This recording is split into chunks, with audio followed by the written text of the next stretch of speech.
Değişimin kapısında kendimi kısa filmin yanında buldum. Orta yaşlı bir beyefendi, çok enerjik, öyle bir şekilde ortaya çıkmıştı ki. Kısa, büyük savaşta. Tebrik ederim, Bay Dodd, dedi. Sen ve senin arkadaşın, senin tarafında durdu. Sayesiniz değil, efendim, diye cevap verdim. Bizi binlercesi tek başına ve San Francisco'daki tüm spekülatörleri cezbetmeye teşvik ediyor. Gel ve bir dene. Ah, bu geçici bir delilikti, dedi. Ve teşekkür ederim üst güçlere, hala özgür bir adamım. Bu tarafa mı yürüyorsunuz, Bay Dodd? Ben seninle yürürüm. Benim gibi yaşlı bir sisli için hoş bir şey, ringdeki genç kanlar. Burada olduğum sürede oldukça büyük kumarlar oynadım. Tam da bu şehir, daha küçük bir yerdi ve ben gençtim. Evet, sizi tanıyorum, Bay Dodd. Görünüşe bakılırsa sizi çok iyi tanıdığımı söyleyebilirim. Sizi ve takipçilerinizi. Kiltlerdeki adamlar, affedersiniz, ama ben Saucelito kıyısında küçük bir kutuya sahip olmanın talihsizliğine sahibim. Memnuniyetle orada her pazar görüşürüz. Kiltlerdeki adamlar olmadan, biliyorsunuz. Ve size bir şişe şarap verebilirim, en iyi koleksiyonu gösterebilirim. Amerika'da Arktik seferleri. Morgan, benim adım. Yargıç Morgan. Galli ve 49'lu. Ah, eğer bir öncüysen, diye bağırdım, bana gel ve ben sana bir balta vereyim. Baltalarını kendin için istersin sanırım, diye karşılık verdi. Hızlı bakışlarından biriyle birlikte. Özel bilgin yoksa, bulmadan önce oldukça şiddetli bir yıkım yapman gerekecek. Afyon mu diyorsun? Ya afyon ya da çılgınca bakıyoruz, diye yanıtladım. Ama size temin ederim ki elimizde özel bir bilgi yok. Gittik, sanırım siz de gözlem yaptınız, için. Bir gözlemci misiniz, efendim, diye sordu hakim. Diyebilirim ki bu benim mesleğim, dedim. Ya da daha doğrusu, benimdi. Peki şimdi, Beller hakkında ne düşünüyorsunuz, diye sordu. Gerçekten çok az, dedim. Size söyleyeyim, diye devam etti hakim. Bana göre böyle birinin işe alınması, açıklanamaz görünüyor. Onu tanıyordum. O beni de tanıyor. Mahkemede benden sık sık haber aldı. Ve size temin ederim, insan tamamen büyülenir. Ona $1 emanet etmek güvenli değildir. Ve burada 50.000'e kadar iş çıkarıyor. Kim olabilir diye düşünemiyorum, ama eminim ki San Francisco'da bir yabancıydı. Sahipler için biri, sanırım, dedim. Kesinlikle hayır, diye bağırdı hakim. Londra'daki sahipler. Hong Kong ile San Francisco arasında kaçak afyona karşı söyleyecek bir şey yok. Sanırım bunu en son duyanlar onlar olur, ta ki gemi ele geçirildi. Hayır, kaptanı düşünüyordum. Ama nereden bulacaktı parayı? Her şeyden önce, bu kadar çok şey aldıktan sonra Çin'de mi? Tabii ki, Frisco'da birinin adına oynuyorsa. Ve bu davada, işte yine kısır döngüde dönüyoruz. Beller işe alınmazdı. Sanırım kaptanın olmadığını garanti edebilirim, dedim. Çünkü o ve Beller tanışmazlar. O yüzü kırmızı ve renkli kaptan değil miydi? Mendil mi? Bana göre Beller'in oyununu en çok takip eden kişi gibi görünüyordu, heyecan verici bir ilgiyle, diye itiraz etti Bay Morgan. Tamamen doğru, dedim. Trent derin bir ilgi duyuyordu. Muhtemelen Beller'i tanıyordu ve orada ne için olduğunu kesinlikle biliyordu.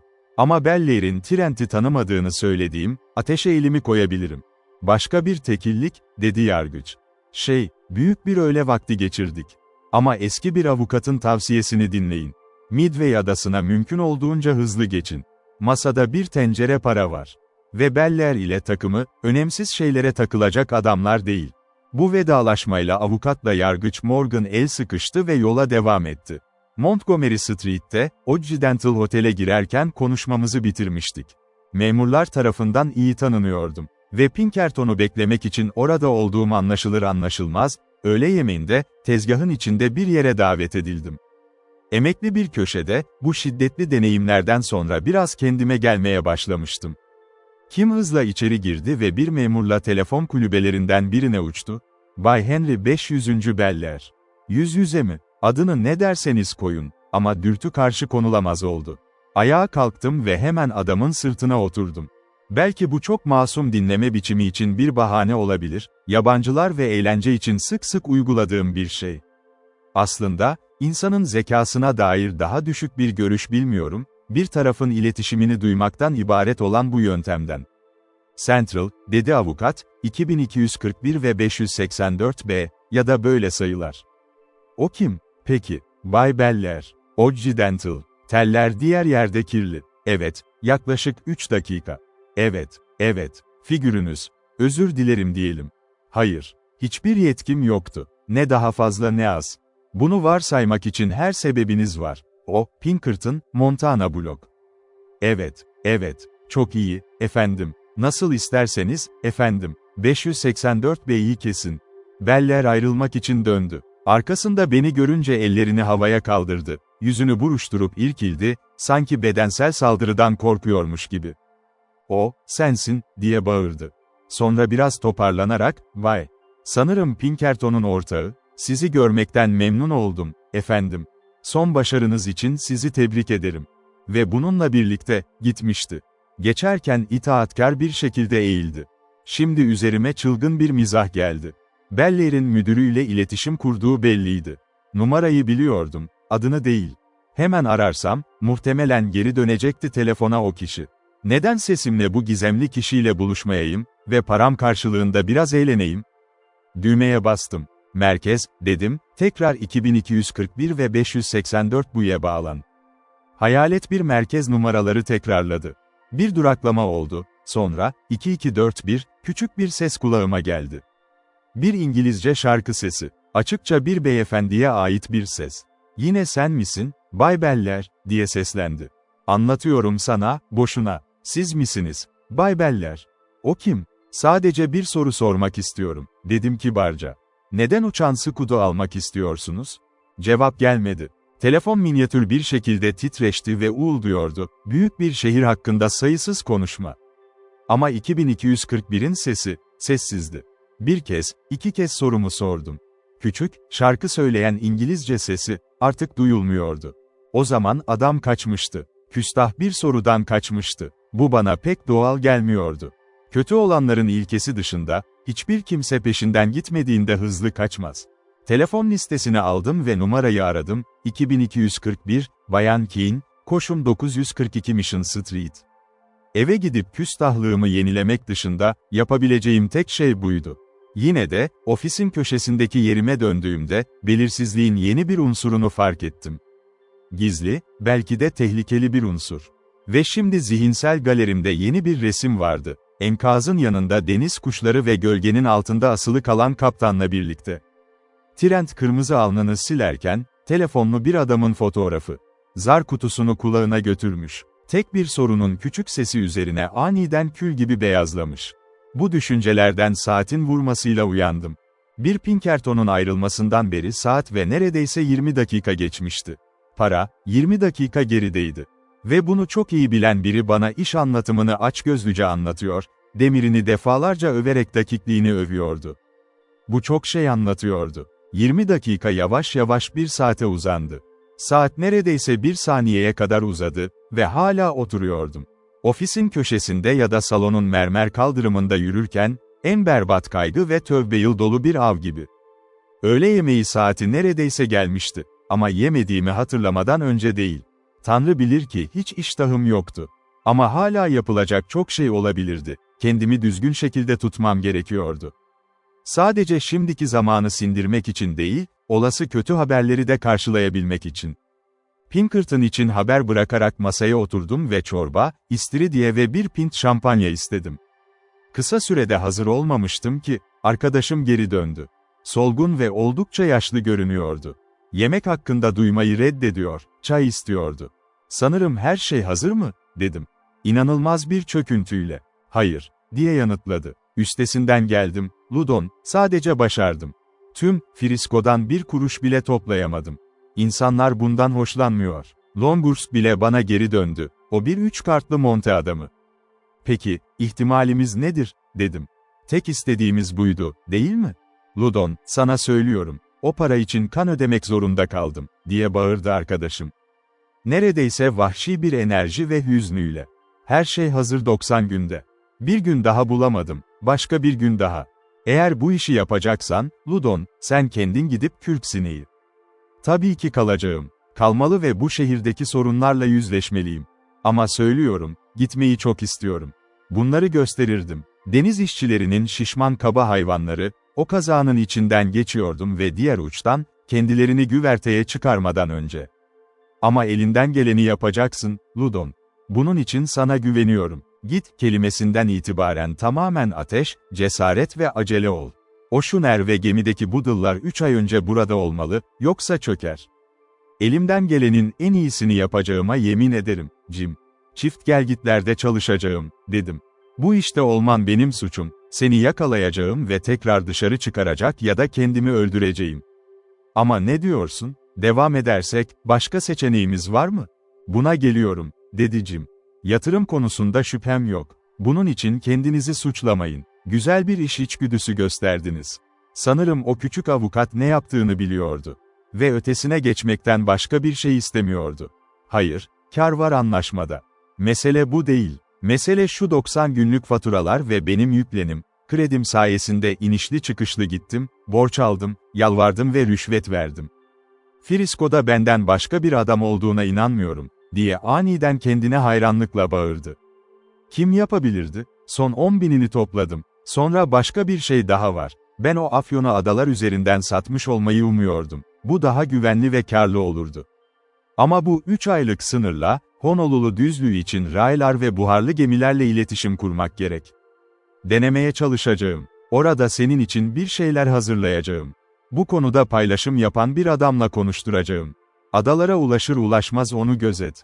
Seni denizde balina teknesinde ya da buharlı gemide fırlatırlar ve dolarları doğrudan gemiye getirirler. San Francisco'daki kalışımda ne kadar acı çektiğimi gösteriyor. Şansımız titrerken bile, kaçakçı olmaya rıza göstermek zorunda kaldım. Hem de afyon kaçakçısı. Ama sessizce yaptım. Protestosuz. Tek bir acıyla. Ve diyelim ki, dedim, afyon o kadar güvenli gizlenmiş ki, elime geçemeyeceğimi söylüyor. O zaman o hücre odun alana kadar orada kalacaksın, diye bağırdı Pinkerton. Ve o odunu kalem bıçağınla yararsın. Eşya orada. Bunu biliyoruz. Ve bulunmalı. Ama hepsi bu sadece yayımızın tek temi.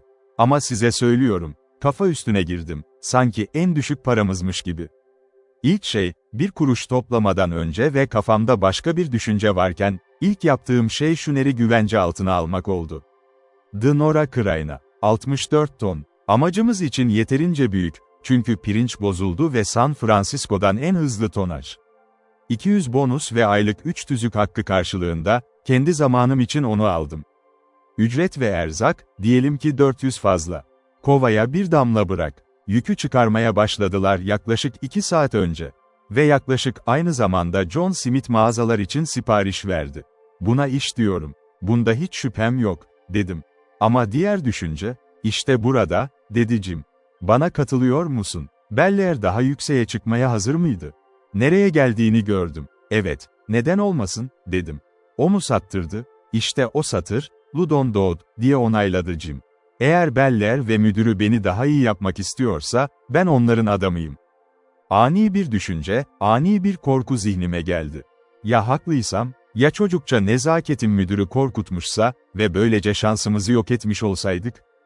Utanç ağzımı kapattı. Bellaire'lerle buluşmamı ya da Mission Street'teki adresi keşfetmemi söylemeden, tartışmaya devam ettim.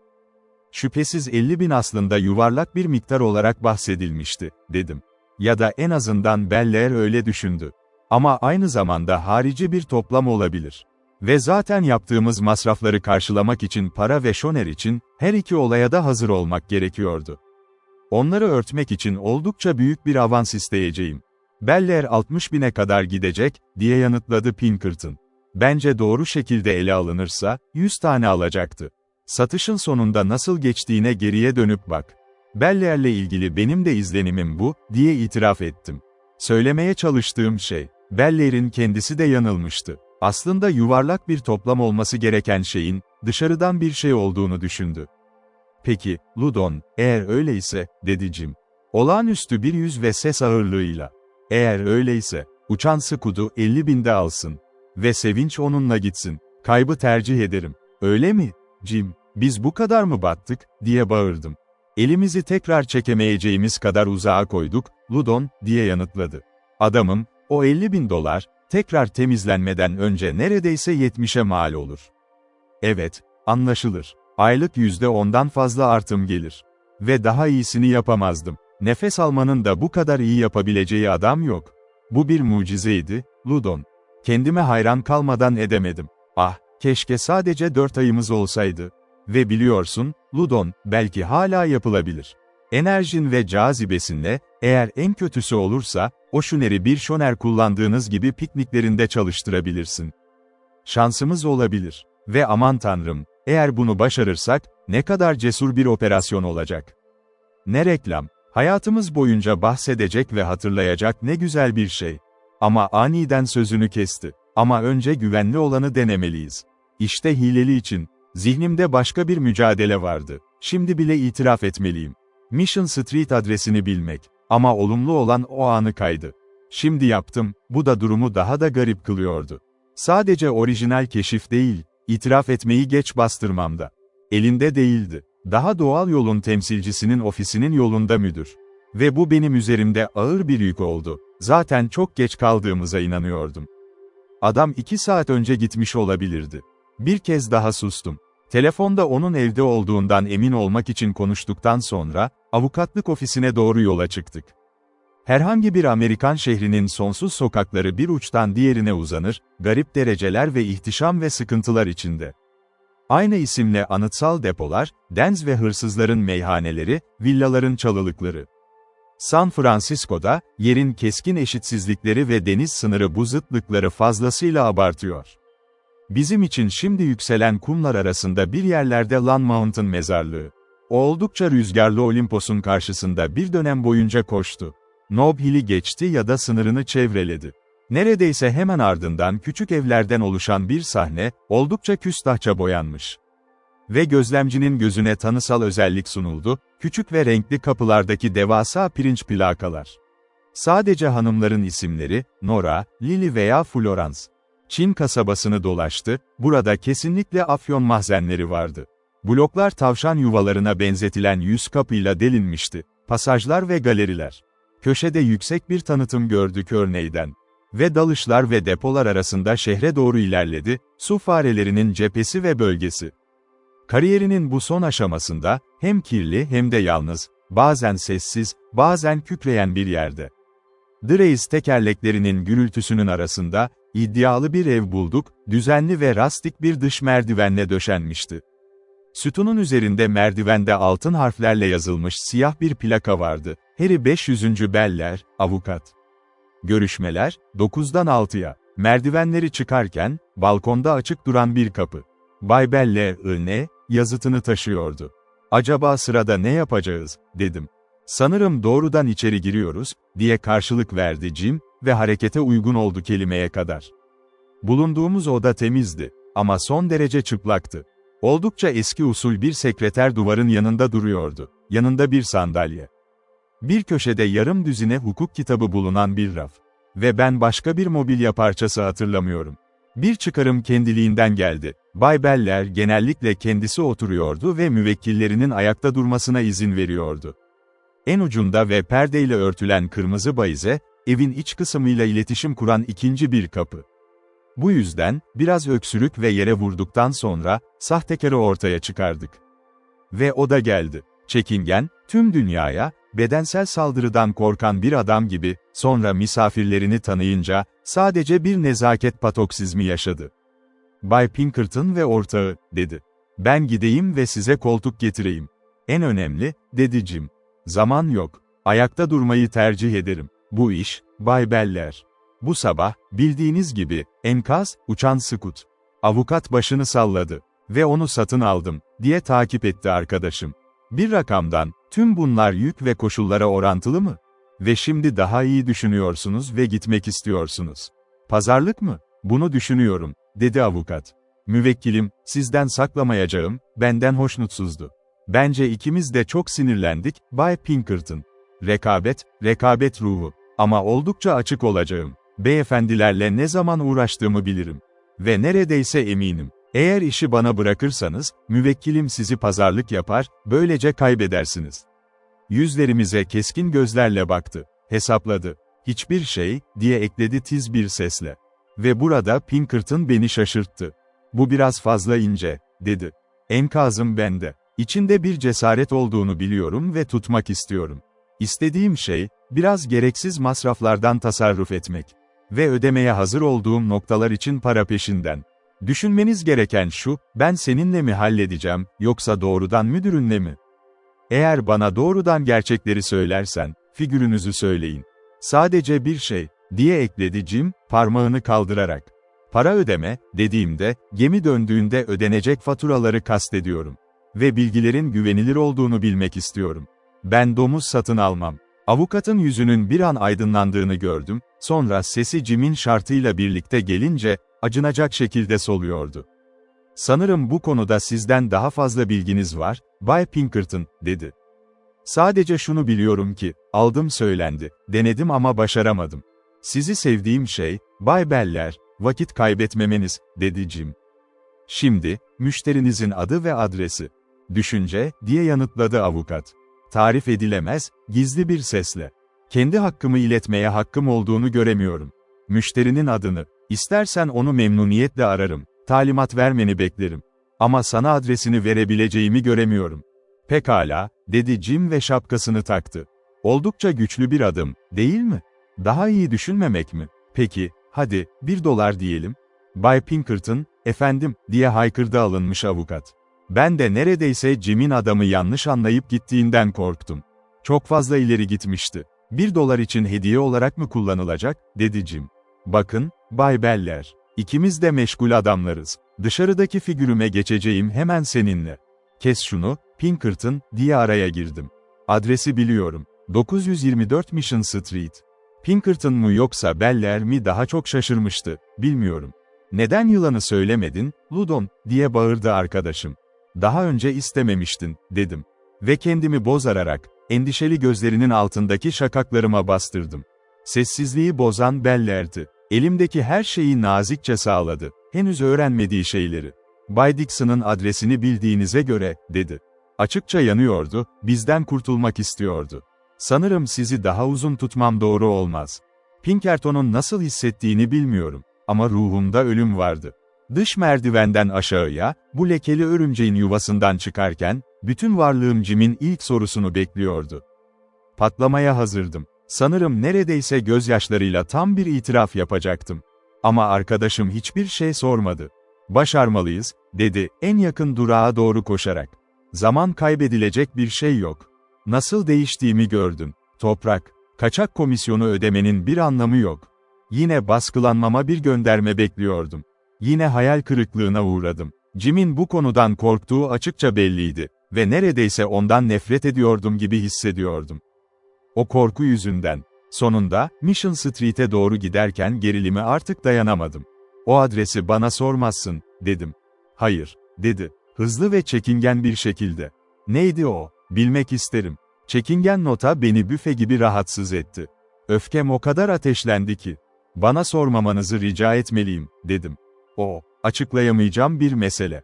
Aptalca sözler. Söylediğim anda geri almak için dünyalar verirdim. Ve Pinkerton, elimi okşayarak cevap verdi, tamam, sevgili oğlum. Bir kelime daha yok. Hepsi bitti. Bunun tamamen doğru olduğuna eminim. Konuya geri dönmek cesaretimin ötesindeydi. Ama içten içe yemin ettim, bu çılgın spekülasyonun geleceği için elimden geleni yapacaktım. Ve Jim $1 kaybetmeden önce kendimi parçalara ayıracaktım. Adrese varır varmaz başka şeyler düşünmem gerekti.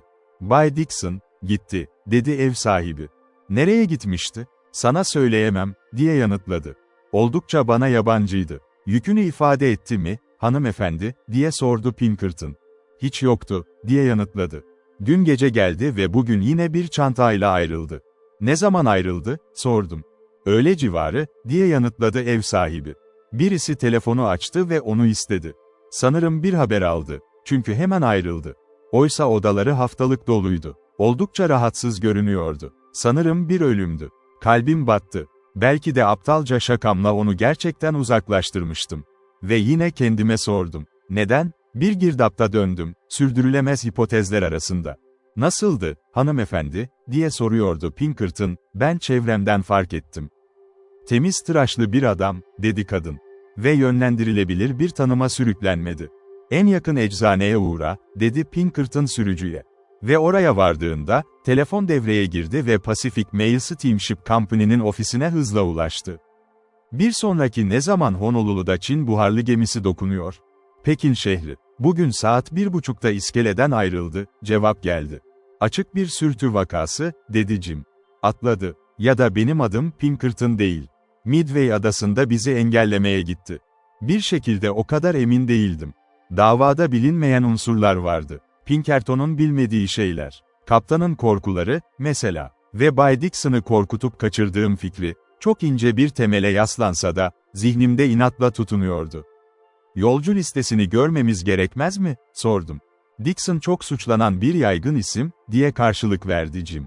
Ve sonra, ne kadar isterse değiştirecekti. Bu konuda başka bir sezgim vardı. Bir sokak sahnesinin negatifi, bilinçsizce başka düşüncelere dalarken hafızamda bulanık bir özellik olarak kalmıştı. Bellaire'in kapısından bir manzara. Gelirken aşağıda, çamurlu yolda, geçen arabalarda, matlaşmış telgraf tellerinin altında. Bir Çinli çocuk başında bir sepet ve karşısında köşe marketi. Dixon adı büyük altın harflerle yazılmıştı. Evet, dedim, haklısın. Değiştirecekti. Ve her neyse, adının hiç olmadığına inanıyorum. Sanırım onu Bellaire'in yanında bir köşe marketinde gördüm. Sanki değil gibi, dedi Jim. Hala kaldırımda dururken kaşları kısılmıştı. Peki, sırada ne yapacağız, sordum. Doğal olan Schooner'i acele ettirmek olurdu, diye yanıtladı. Ama bilmiyorum. Kaptanı telefonla konuştum, başını aşağı saldım ve havada topuklar. Küçük bir adam gibi cevap verdi. Sanırım etrafta. Sanırım, Ludon. Trent'e bir şans vereceğiz. Trent de içindeydi. O boyuna kadar içindeydi. Satın alamasa bile, bize düz uç verir. Ben de öyle düşünüyorum, dedim. Onu nerede bulacağız? Tabii ki İngiliz konsolosluğu, dedi Jim. Ve bu da onu önce almanın başka bir nedeni. O Schooner'i akşama kadar hızlandırabiliriz. Ama konsolosluk kapalıysa, kapalıdır. Konsoloslukta, Kaptan Trent'in Watchyer House'da indiğini öğrendik. O büyük ve aristokratik misafirhaneye sürdük ve kendimizi büyük bir görevliye yönelttik. Kürdanı çiğneyip doğrudan önüne bakıyordu. Kaptan Jacob Trent, gitti, dedi görevli. Nereye gitti, diye sordu Pinkerton. Söylemeyeceğim, dedi memur. Ne zaman gitti, sordum. Bilmiyorum, dedi memur. Ve basit bir monarş edasıyla bize geniş sırtının gösterisini sundu. Sonrasında ne olmuş olabilirdi? Pinkerton'un heyecanı giderek artıyordu ve şimdi tehlikeli derecede yüksek yanıyordu. Ama ikinci bir memurun müdahalesiyle kurtulduk. Neden, Bay Dodd, diye bağırdı, tezgaha doğru koşarak. Sizi görmek güzel, efendim. Size bir şey yapabilir miyim? İşte burada, erdemli eylemlerin nasıl geliştiğini görüyorsunuz. Bu genç adam, savaştan hemen önce annesinin mutlu kulaklarına ulaşmıştı. Haftalık bir yerde prova etmişti, piknik için. Ve şimdi, hayatımın o gergin anında, geldi ve bir kez daha yardımcı oldu. Kaptan Trent, enkaz mı? Ah evet, Bay Dodd. Yaklaşık 12'de ayrıldı. O ve başka bir adam. Kanaka daha önce Pekin şehrinden geçti. Bunu biliyorum. Göğsünü ifade ettiğimi hatırlıyorum. Kaptan Trent, soracağım, Bay Dodd. Evet, hepsi buradaydı. İşte kayıttaki isimler. Belki ben gidip bagajlara bakarken onlara bakmak istersiniz? Kitabı kendime doğru çektim ve 4 isme bakarak durdum. Aynı elde yazılmıştı, büyük ve kötü bir el, Trent, Brown, Hardy ve, Singh yerine, Jones. Amalu. Pinkerton, dedim aniden, cebinde Occidental var mı? Beni hiç bırakmadı, dedi Pinkerton, gazeteyi uzatarak. Kazanın anlatımına döndüm. Al, dedim. İşte isim. Elias Gaddedal, dostum. Neden Elias'la hiç karşılaşmıyoruz? Tanrı mı? Evet, dedi Jim. O da diğerleriyle birlikte miydi, salonda gördüğünde? İnanamıyorum, dedim. Sadece 4 yaşındaydılar ve eş gibi davranan kimse yoktu. Bu anda memur raporuyla geri döndü. Kaptan, gibi göründü, bir çeşit ekspres vagonla geldi. O ve adam 3 sandık ve büyük bir çanta götürdüler. Kapıcı onları takmaya yardım etti ama arabayı kendileri sürdü. Portaç onların şehir merkezine gittiklerini düşünüyor. Saat 1 civarıydı. Hala Pekin şehri için zamanındayız, dedi Jim. Kaç tane buradaydı, sordum. 3 efendim ve Kanaka, diye yanıtladı memur. Üçüncüsünü bir şekilde çözemiyorum. Ama o da gitti. Bay Gaddedal, o zaman burada değil miydi, sordum. Hayır, Bay Dodd, sadece gördüğünüz gibi, dedi görevli. Ya da nerede olduğunu hiç duymadın mı? Hayır. Bu adamları bulmanın özel bir sebebi var mı, Bay Dodd, diye sordu memur. Bu beyefendi ve ben enkazı satın aldık, diye açıkladım. Biraz bilgi almak istedik. Ve bunu bulmak çok sinir bozucu, erkeklerin hepsi gitmiş. Etrafımızda yavaş yavaş bir grup oluşmuştu. Enkaz hala ilgi çekici bir konuydu. Ve bu sırada, seyircilerden biri, sert bir denizci adamı, aniden konuştu. Sanırım eş gitmeyecek, dedi. O ana hasta. Tempest gemisinde hiç hastane bölmesinden ayrılmadı. Bana öyle söylediler. Jim kolumdan tuttu. Konsolosluğa geri dön, dedi. Ama konsoloslukta bile Bay Gaddedal hakkında hiçbir şey bilinmiyordu. Doktor Tempest'in onu çok hasta olarak teşhis ettiği söylendi. Belgelerini göndermişti ama yetkililerin huzuruna hiç bizzat çıkmamıştı. Tempest'e bir telefon taktın mı, diye sordu Pinkerton. Dün konduk, dedi memur. Sorabilir misin, yoksa bana izin verir misin? Bay Gaddedal'ı tutmak için çok sabırsızız. Peki, dedi görevli ve telefona döndü. Üzgünüm, dedi hemen sonra. Bay Gaddedal gemiden ayrılmış ve kimse nerede olduğunu bilmiyor.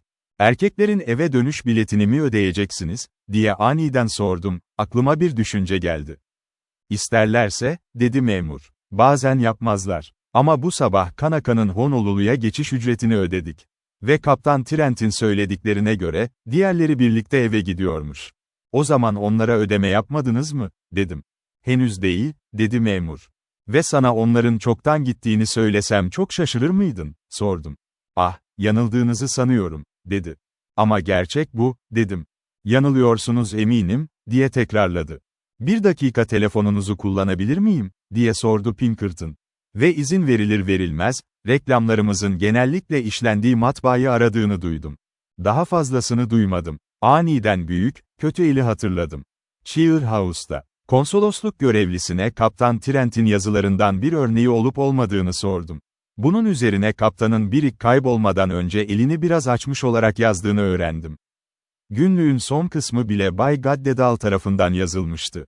Ve Trent'in her zaman sol eliyle işaret ettiğini öğrendim. Bu bilgiyi edindiğimde Pinkerton hazırdı. Yapabileceğimiz tek şey bu. Şimdi şuneye gelelim, dedi. Ve yarın akşama kadar Gaddedal'a el koyacağım, yoksa adım Pinkerton olmaz. Nasıl idare ettin, sordum. Yatmadan önce göreceksin, dedi Pinkerton.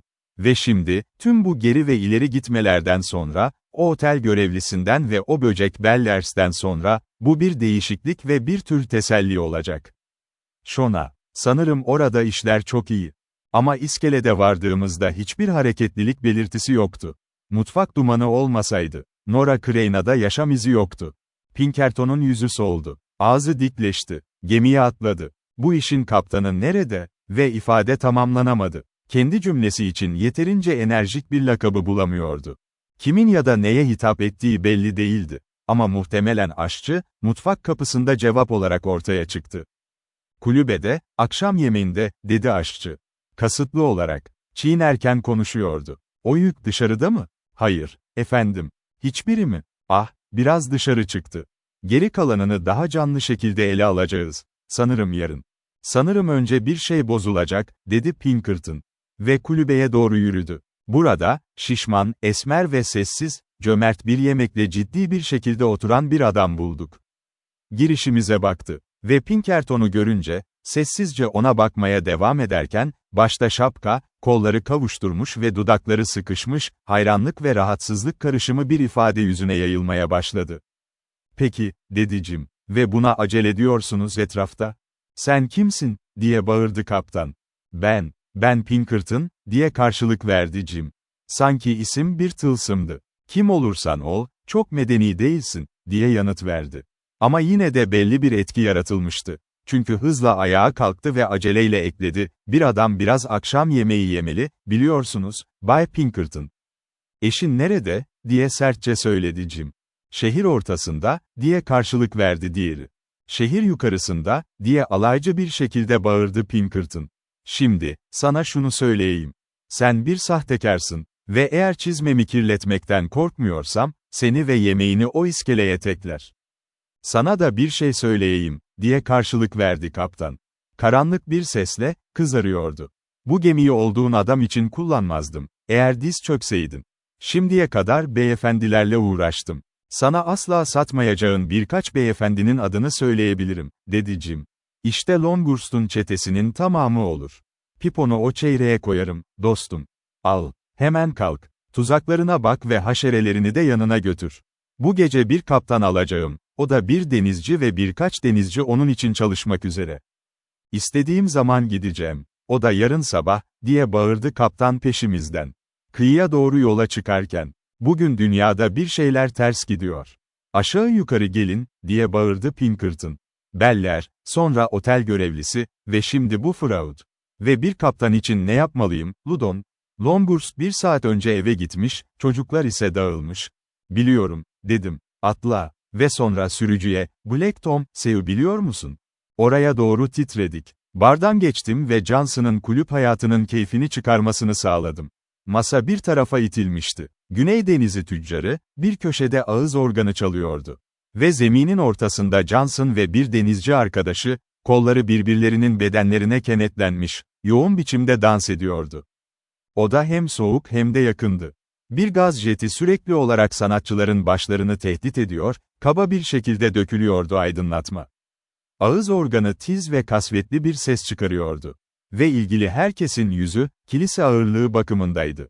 Tabii ki bu ciddi eğlenceleri bölmek inceliksizlik olurdu. Bu yüzden kendimizi sandalyelere oturttuk. Tüm dünya için konser salonuna geç kalanlar gibi, ve sabırla sonu bekledik. Sonunda o RGCU, gücünü tükenmiş nefes kaynağı, bir barın ortasında aniden kesildi. Gerginlik kesilince, dansçılar da tamamen durdu. Sallandı bir an, hala sarılıyordu, sonra ayrıldı ve çevreye baktı.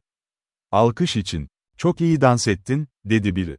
Ama iltifat performansçılar için yeterince güçlü değildi. Hikayeyi bizzat anlattılar. Peki, dedi Johnson. Denizci olmayabilirim. Ama dans edebilirim. Ve merhum ortağı, neredeyse acınası bir inançla, benim ayak tüyü kadar hafiftir. Rüzgarın nasıl battığını görünce, birkaç övgü kelimesi ekledim ve Johnson'ı yalnız başıma geçite götürdüm.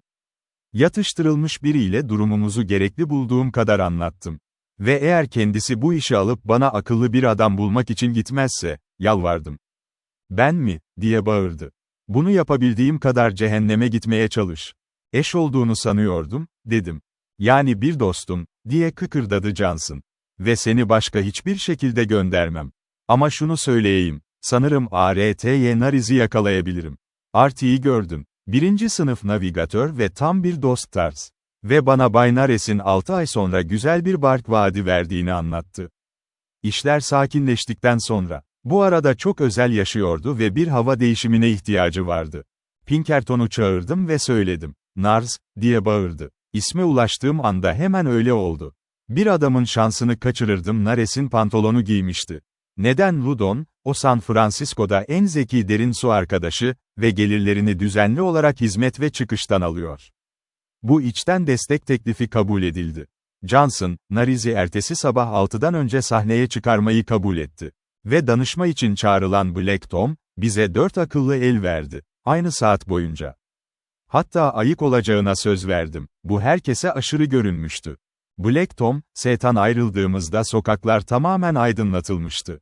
Sokak sokak gaz veya elektrikle parıldayan, hat hat uzaklar tepelerin dik yamaçlarından üst kableler tırmanan ışıklılar karanlıkta.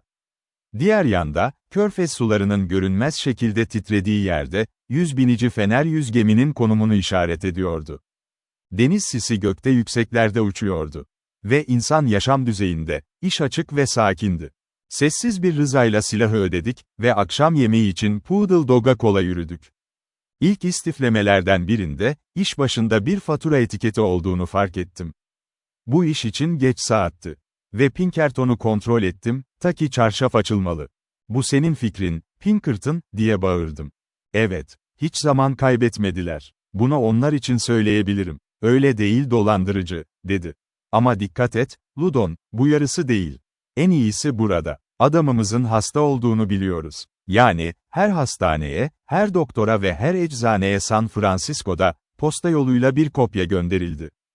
Tabii ki işimizin doğası gereği Pinkerton bir şeyler yapabilirdi. Son derece küçültülmüş bir figürde.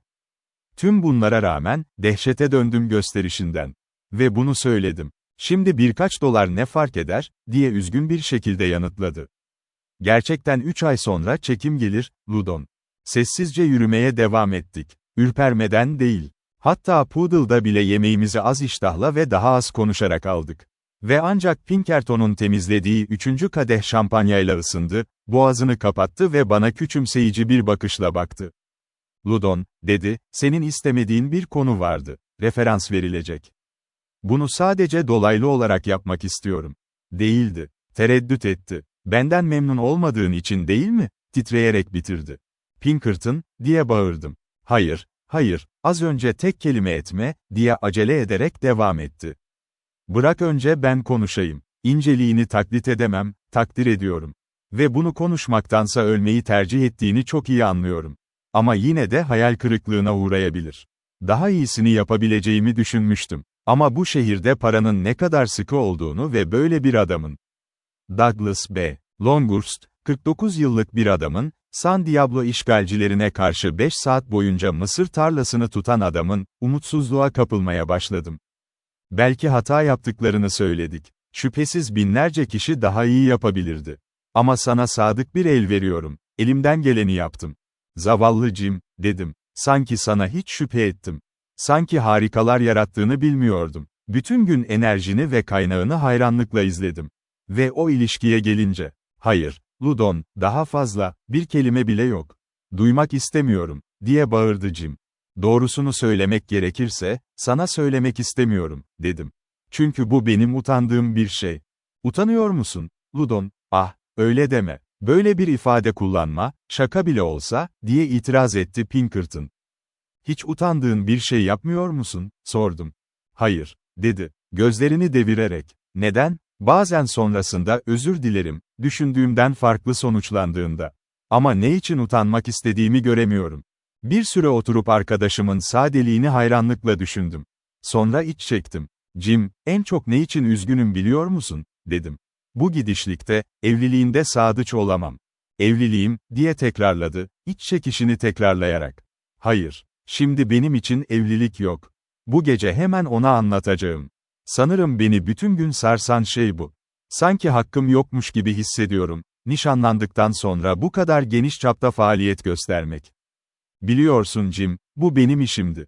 Suçu sen atmalısın bana, dedim. Bir kuruş bile yok, diye bağırdı. Ben de çok hevesliydim. Sadece başta o kadar da parlak değilsin. Hayır, kendime teşekkür etmeliyim bunun için. Ama bu bir anahtar. Jim kasvetli görevine giderken, ben tek başıma ofise geri döndüm. Gazı yaktım ve o önemli günün olaylarını düşünmek için oturdum. Şimdiye kadar yaşanan hikayenin tuhaf özellikleri üzerine, kaybolmalar, dehşetler, büyük para miktarları. Ve devam eden, yakın gelecekte beni bekleyen tehlikeli ve nankör bir görev. Bu tür olaylara geriye dönüp bakıldığında, geçmişte kendimize bugün sahip olduğumuz bilginin bir ölçüsünü atfetmemek zordur. Ama şunu söyleyebilirim, o gece tamamen tüketilmiştim. Şüphe ve merak ateşiyle, çözüm konusundaki hayalim tükenmiş, hala gerçeklerle ölçüsünemez diye reddediyordum. Ve kendimi çevreleyen gizem, benim için değerli bir teşvik buldu. Cesaret ve vicdan için uygun bir iksir. Hatta her şey sorunsuz ilerleseydi bile, geri çekilmem gerektiğini ima etmiyorum. Kaçakçılık en acımasız suçlardan biridir. Bununla tüm bir ülkeyi soymak, yoksulları yoksullaştırmak demektir. Afyon kaçırmak ise özellikle karanlık bir suçtur. Neredeyse cinayet gibi. Tüm bu noktalarda oldukça nettim. Sempati tamamen çıkarlarıma karşıydı. Ve Jim dahil olmasaydı, neredeyse memnuniyetle kendi fikrim üzerine başarısız olabilirdim.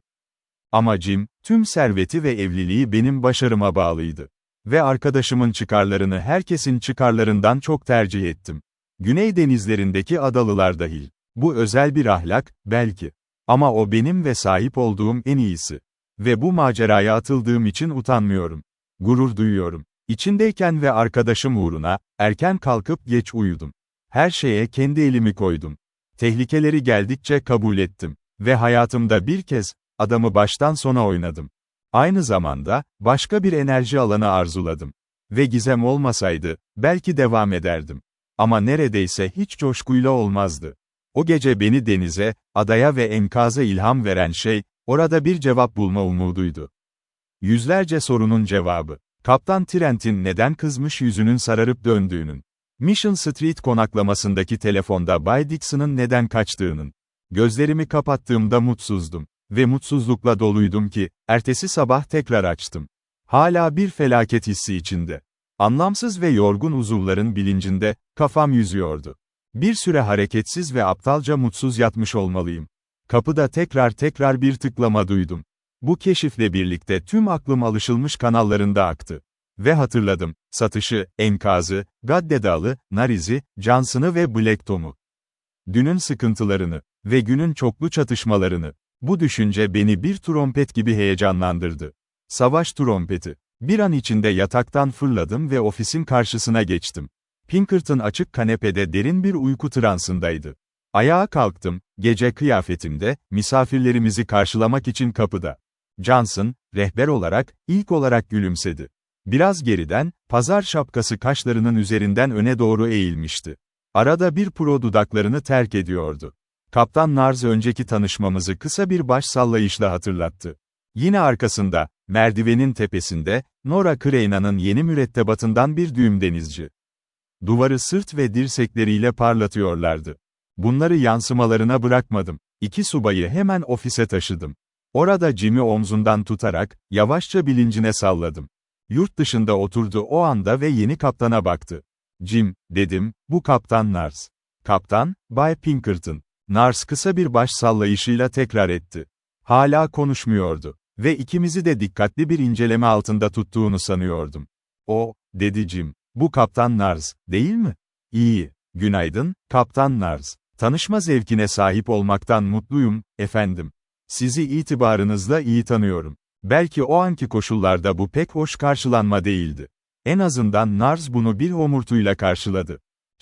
"Kaptan," diye devam etti Jim, "işin büyüklüğünü biliyorsunuz, değil mi?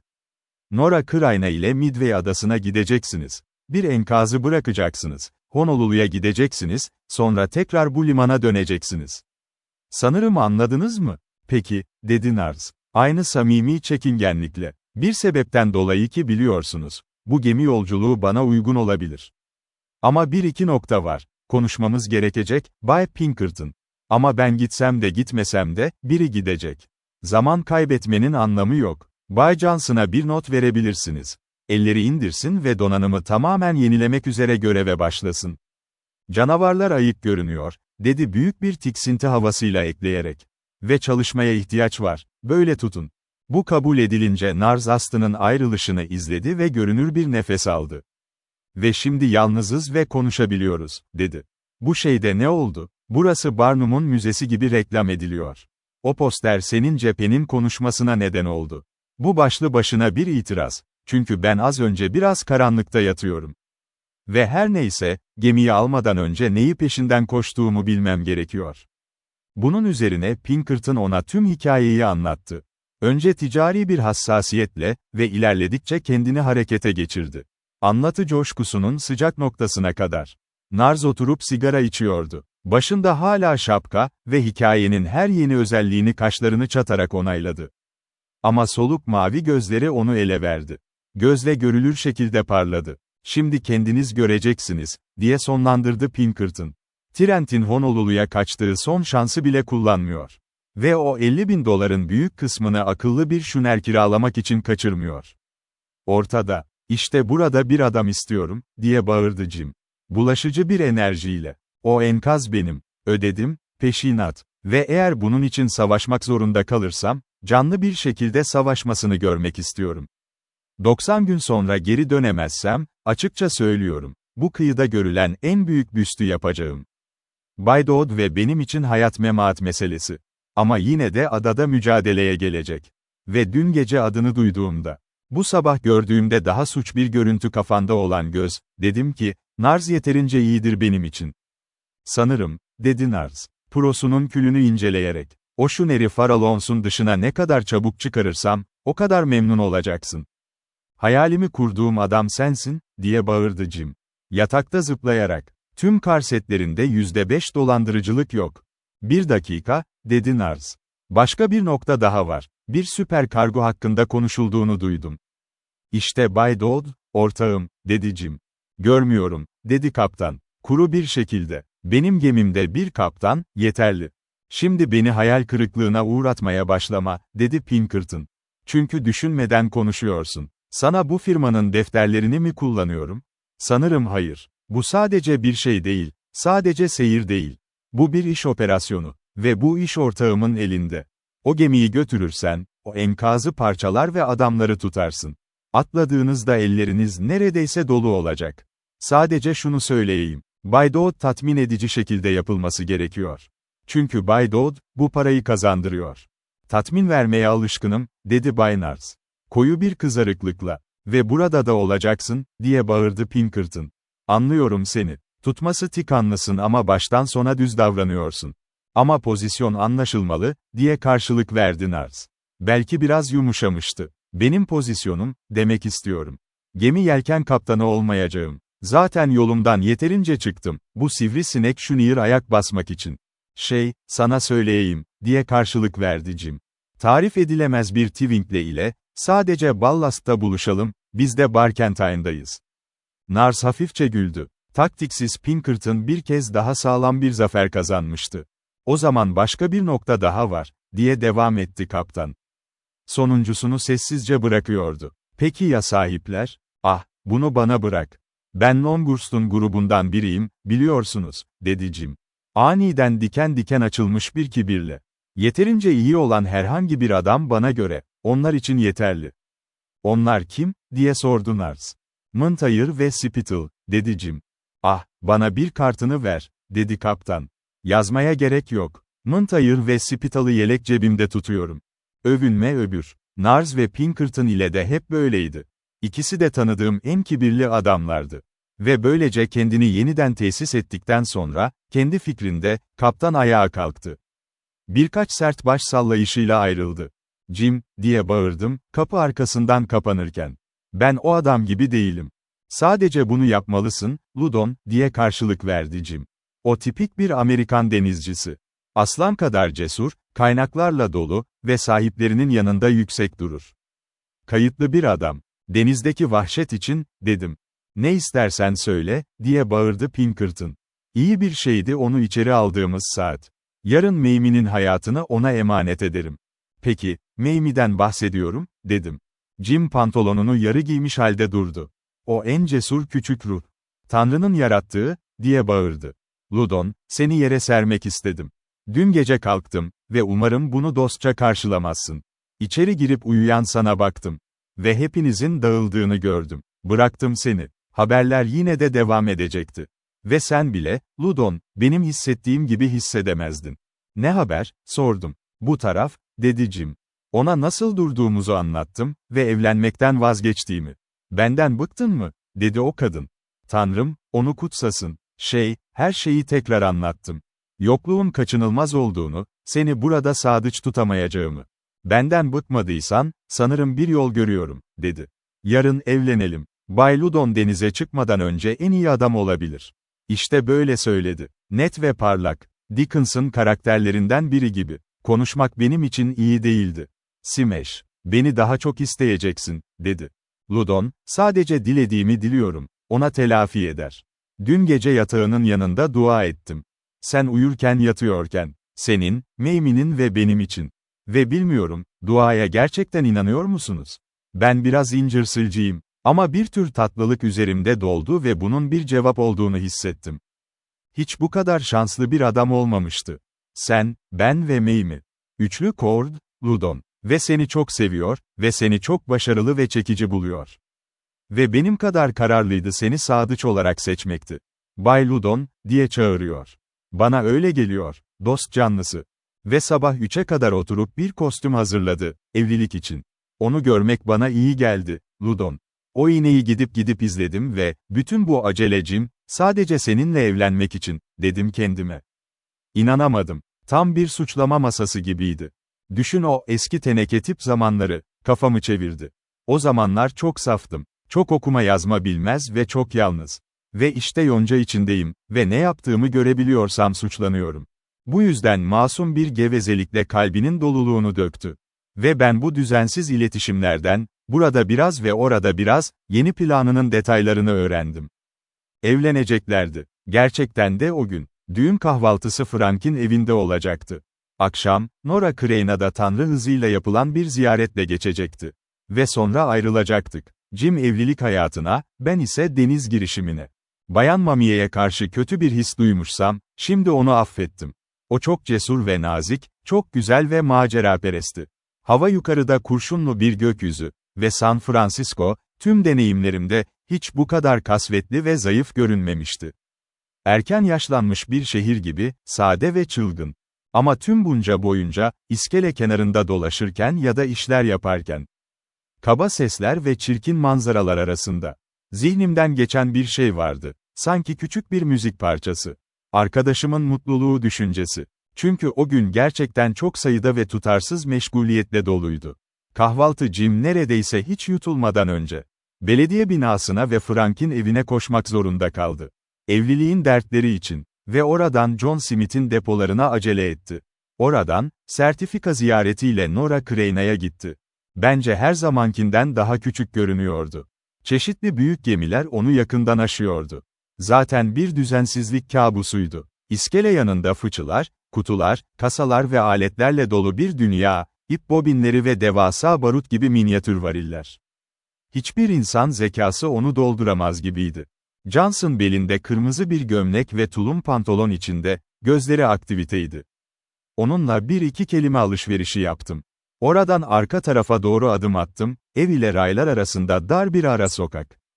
Ve yol boyunca ana kabine gittim. Kaptanın komiserle şarap işinde oturduğu yer. Küçük kutuya hoşnutsuzlukla baktım. Uzun günler boyunca ona bakacaktım. Eve ara olarak. Sancak tarafında kaptan için bir kamera vardı. Limanda, birbirinin üstünde ve arka tarafta bitişik iki uyku yatağı, hoş olmayan bir dolapla yan yana. Duvarlar sarı ve nemliydi. Zemin siyah ve yağlı. Orada bolca saman yığını, eski gazeteler ve kırık paketleme kutuları vardı.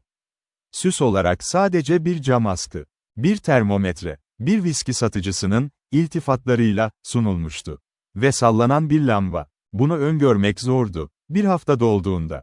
O kulübenin neşeli, hafif ve havalı görmeliyim. Hatta geniş. Komisere ve onun genç bir arkadaşına sunuldum. Puro içmek amacıyla getirmişti. California Portabon'u içip birbirimize yemin ettikten sonra, sabah içeceği için tatlı ve yapışkan bir şey içtik. Ve görevli kağıtlarını masanın üzerine koydu. Eller çağrıldı. Aşağıdan birlikleri vardı. Kulübeye girdi. Ve tavana ya da yere bakarak durdu, utangaç bir utanç ve balam dolu bir havayla. Pek cesur değildi. Takdire şayan bir zıtlıkta, Çinli aşçı kolayca duruyordu. Onurlu, tertemiz giysiler içinde. Denizlerin hidalgosu gibiydi. Sanırım sonrasında olan bu komediye hiç yardımcı olma fırsatın olmadı. Amerika Birleşik Devletleri'ndeki nakliye yasalarımız, benzersiz dana sayesinde, baba sertliği ruhuyla tasarlanmıştı. Ve zavallı Jack'in bir aptal olduğu hipoteziyle devam ediyordu. Diğer tarafların ise serseri ve serseriler olduğu. Uzun ve uzun bir önlem kağıdı, bir FOC'un haklar bildirgesi. Her kişiye ayrı ayrı okunmalıydı. 5 kez ardışık olarak duymanın faydası ve içeriğiyle tanışmış olmak. Ama komiser, değerli adamın, günlerini başka pek bir şey yaparak geçirmediği belliydi. Tempo prestissimo geçişiyle, bir rulade gabble içinde, eğitimli bir adamın eğitimli ilgisiyle bile küçük bir parça toplayabiliyordum. Denizciler içinse hiçbir şey yoktu. Küfür etmek yasaktı. Kılıf bıçaklar yasaktı. Midway adası ve kaptanın izin verdiği diğer limanlara gidilecekti, 6 takvim ayını geçmeden. Ve bu limana ödeme yapılması için doğrudan öyle görünüyordu. Şaşırtıcı bir ifadeyle. Böyle bitti. Ve sonunda, her durumda komiser derin bir nefes aldı. Doğal bir sesle devam etti ve işe geçti.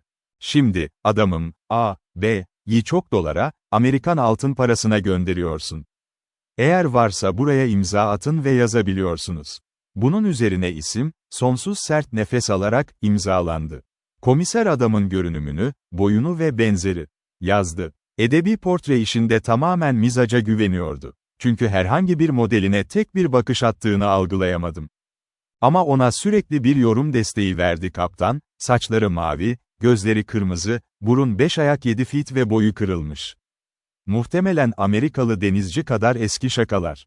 Ve bilardo tahtasının benzer nezaketi gibi, sürekli keyif aldım. Davada en yüksek mizah notası, Wan Lung adıyla gönderilen Çinli aşçı hakkındaydı. Kendi itirazlarının sesiyle ve kendi kendini onaylayan kahkahaları eşliğinde, görevlinin, "Şimdi, kaptan," dedi sonuncusu. Adamlar gittikten sonra, belgelerini paketlemişti. "Yasa sizin bir göğüs ve ilaç sandığınız olmasını gerektiriyor." "Sanırım bunu biliyorum," dedi Nars. "Sanırım var," dedi komiser. Ve kendisi limana yardım etti. Ama o gittikten sonra aynı konuda Nares'e başvurdum. Çünkü bu malzemelerin hiçbirini taşımadığımızın farkındaydım. Diye uzattı Nars. 60 pound iskelede zenci kafalı değil mi? Ve 20 pound tuz. Ve ben ağrı kesici olmadan asla seyahat etmem. Aslında daha zengindik. Kaptanın her zamanki denizci kıyafetleri vardı. Squeak ilaçları temin edilmişti. Ve bunlarla, her zamanki denizci tarzında, her gün kendini uyuşturur, aşırı bir tutarsızlık gösterir ve uçuşlar yapardı. Kennedy'nin kırmızı keşfinden Kennedy'nin beyazına. Hud'un sarsaparillaya, Mother Seigel siruba. Bir yana, bazı küflenmiş ve yarı boş şişeler vardı. Etiketleri silinmişti. Ve Nars bazen koklayıp tahmin ederdi. "İshal gibi kokuyor gibi görünüyor," derdi. "Keşke bilmeseydim, denemezdim." Ama o slop göğüs gerçekten zenci kafalı fişlerle temsil ediliyordu. Başka hiçbir şey yok. Böylece baba yasalar yapılır, böylece kaçınılır. Ve pek çok komşusu gibi denize açılan Schooner, $600 para cezasıyla karşı karşıya kalacaktı. Beni çok geciktiren bu karakteristik sahne, sadece bir andı o egzersiz ve huzursuzluk gününde. Deniz için bir Schooner hazırlamak ve şafak ile alacakaranlık arasında doğaçlama bir evlilik yapmak. Bu kahramanca bir çaba gerektiriyordu. Hepsi Jim ve ben koştuk, yürüdük, güldük, ağlamaya yaklaştık. Ani endişeli danışmanlıklara düştük. Ve her ikinci virajda kendi devasa posterlerimizi geçtik. Arada yarım düzine kuyumcunun penceresinde durma zamanı bulmuştum. Ve hediyem, bu şekilde aşırı seçilmiş ve nazikçe kabul edildi. Gerçekten inanıyorum bu, eski endişeden önce son, ama en az değil, endişemdi. Ruhani ve iyi niyetli bakan, evinden kovulmuştu. Performans gösteren bir kaniş gibi. Ve orada, büyüyen alacakaranlıkta, 13 yıldızın soğuk ışıltısı altında, 200 güç. Ve gösterişli tarım makinesinin şanının yanında. Mamie ve Jim bir kişi oldu. Sahne uyumsuzdu. Ama iş güzeldi, eğlenceli ve etkileyiciydi. Nazik yüzlü ve ince pozlu daktilolar. Mamie çok mütevazı ve Jim, o zavallı şekle dönüşmüş Jim'i nasıl tanımlayayım? Başladı, bakanı ofisin en ucuna götürdü. Ne söylendiğini bilmiyordum. Ama uygunsuzluğunu itiraz ettiğine dair nedenlerim var. Çünkü ağladı. Ve yaşlı bakan, kendisi de gerçekten etkilenmişti. Onu teselli etmek ve cesaretlendirmek için duydum. Bir kez bu ifadeyi kullandı, "Sizi temin ederim Bay Pinkerton, bunu yapabilecek çok az kişi var, çok şey söylüyorum." Ki bu yüzden arkadaşımın biraz yumuşadığını anladım, kendini suçlamalarından. Ve en az bir meşru övünme bulduğunu. Bu hayaletten danışmanlık yaptıktan sonra Jim bana yöneldi. Ve hiçbir zaman öteye geçememiş olsa da, adımın patlayıcı bir şekilde söylenmesi ve sert bir el tutuşu, kendi duygularından bazılarını iletti. Elektrik şarjı gibi, sadıcına. Sonunda törene karşı kalktık. Genel ve nazik bir huzursuzlukla. Jim tamamen yurt dışındaydı. Ve ilahi kişi sesini ihanet etti, tavrını vurgulayarak baba gibi bir konuşmayla sona erdi. Burada Mamiye'yi, "Sevgilim," diyerek serveti için tebrik etti. Ve nadiren daha fazla ilginç bir çiftin evlendiğini itiraz etti. Bu aşamada, bir zafer gibiydi. Douglas B. Longhurst'un kartını teslim etti. Tebrikler ve 4 düzine perreercot. Bir şişe açıldı. Ve bakan gelini söz verdi. Nedimeler tadına baktı ve tadınca gitti. Ben elinde bardakla havalı bir Batçanalyanizmle konuşma yaptım. Ama zavallı Jim mutlaka şarabı tatmadan bırakmalıydı. "Dokunma," diye fısıldama fırsatı buldum. "Senin halinde bu seni sarhoş eder." Ve Jim elimi sıkarak, "Tanrı seni korusun, Ludon. Yine beni kurtardın." Bunun ardından akşam yemeği Frank, Seta biraz titrek bir neşeyle geçti. Ve orada, Perreerjoet'in bir yarısıyla, ben daha fazlasını kabul etmedim. Bir Hackle Nora Crane'a yolculuk yaptık. "Ne kadar tatlı küçük bir gemi," diye bağırdı Mamie. Minyatür gemimiz ona işaret edilince. Sonra ikinci bir düşünceyle sadıcına döndü. Ve ne kadar cesur olmalısın, Bay Dodd, diye bağırdı. O küçük şeyle okyanusun bu kadar derinlerine gitmek. Ve ben hanımefendinin gözünde yükseldiğimi fark ettim. Sevgili küçük gemi, korkunç bir karışıklık tablosu sunuyordu. Yorgunluk ve kötü mizah taşıyanlar. Aşçının depoladığı kulübeden tenekeleri lazarette atıyordu. Dört el, terli ve somurtkan, belden birinden diğerine geçiriyordu. Johnson 3 parçadan oluşuyordu. Masanın başında uyuyordu. Ve kendi kulübesinde, ranzasında, kaptan ekşi bir şekilde çiğneyip puro çekiyordu. "Bak buraya," dedi, ayağa kalkarak. "Geldiğine pişman olacaksın. Yarın kaçmak istiyorsak işi durduramayız. Bir gemi hazırlanıyor. Zaten deniz insanlar için bir yer değil. Sadece adamlarımı böleceksin." Bir şey cevap vermek üzereydim. Ama Jim, bu cinsle de aşinaydı, pek çok yönüyle. Aceleyle yağ döktü. "Kaptan," dedi, "burada baş belası olduğumuzu biliyorum. Ve zor zamanlar geçirdiğini. Ama tek istediğimiz senin bizimle bir kadeh şarap içmen. Perrier Judd, Longhurst'tan, evliliğim ve Ludo'nun, yani Bay Dodd'un, ayrılışı için." Bu senin gözetmen," dedi Nars. "Umurumda değil yarım saat. Buyurun. Yarım saat boyunca topuklarını sür, sonra tekrar Tyrrell'a dönebilirsin. Daha canlı. Johnson, hanımefendi için bir sandalyeyi silip silmeye çalış." Sesi dili kadar nazik değildi. Ama Mamie döndüğünde, gözlerinin yumuşak ateşi ona yayıldı. Ve hiç tanıştığı deniz kaptanı olmadığını ilan etti. Buharlı gemi kaptanları hariç, elbette. Cesaret hissini canlı bir şekilde ifade etti. Ve belki ima edildi, sanırım sanatlar kadınlarınkilerle erkeklerinkilerle aynı, iyiliğine dair mütevazı bir bilinç. Bakıyor, ayımız hissetmeden yumuşamaya başladı.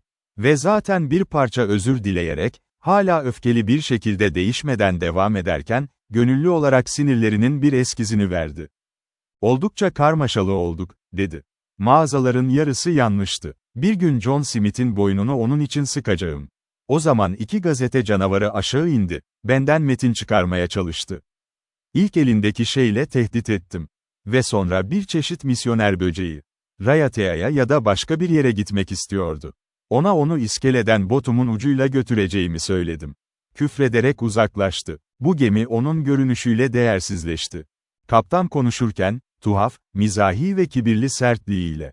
Jim'in onu değerlendirdiğini gözlemledim. Sanki hem sevimli hem tanıdık, hem meraklı hem de bilen bir incelemeyle. "Bir kelime, sevgili oğlum," dedi Jim. Aniden bana dönerek. "Ve beni güverteye çektiğinde, o adam," dedi. "Saçların beyazlana kadar yelken tutacak.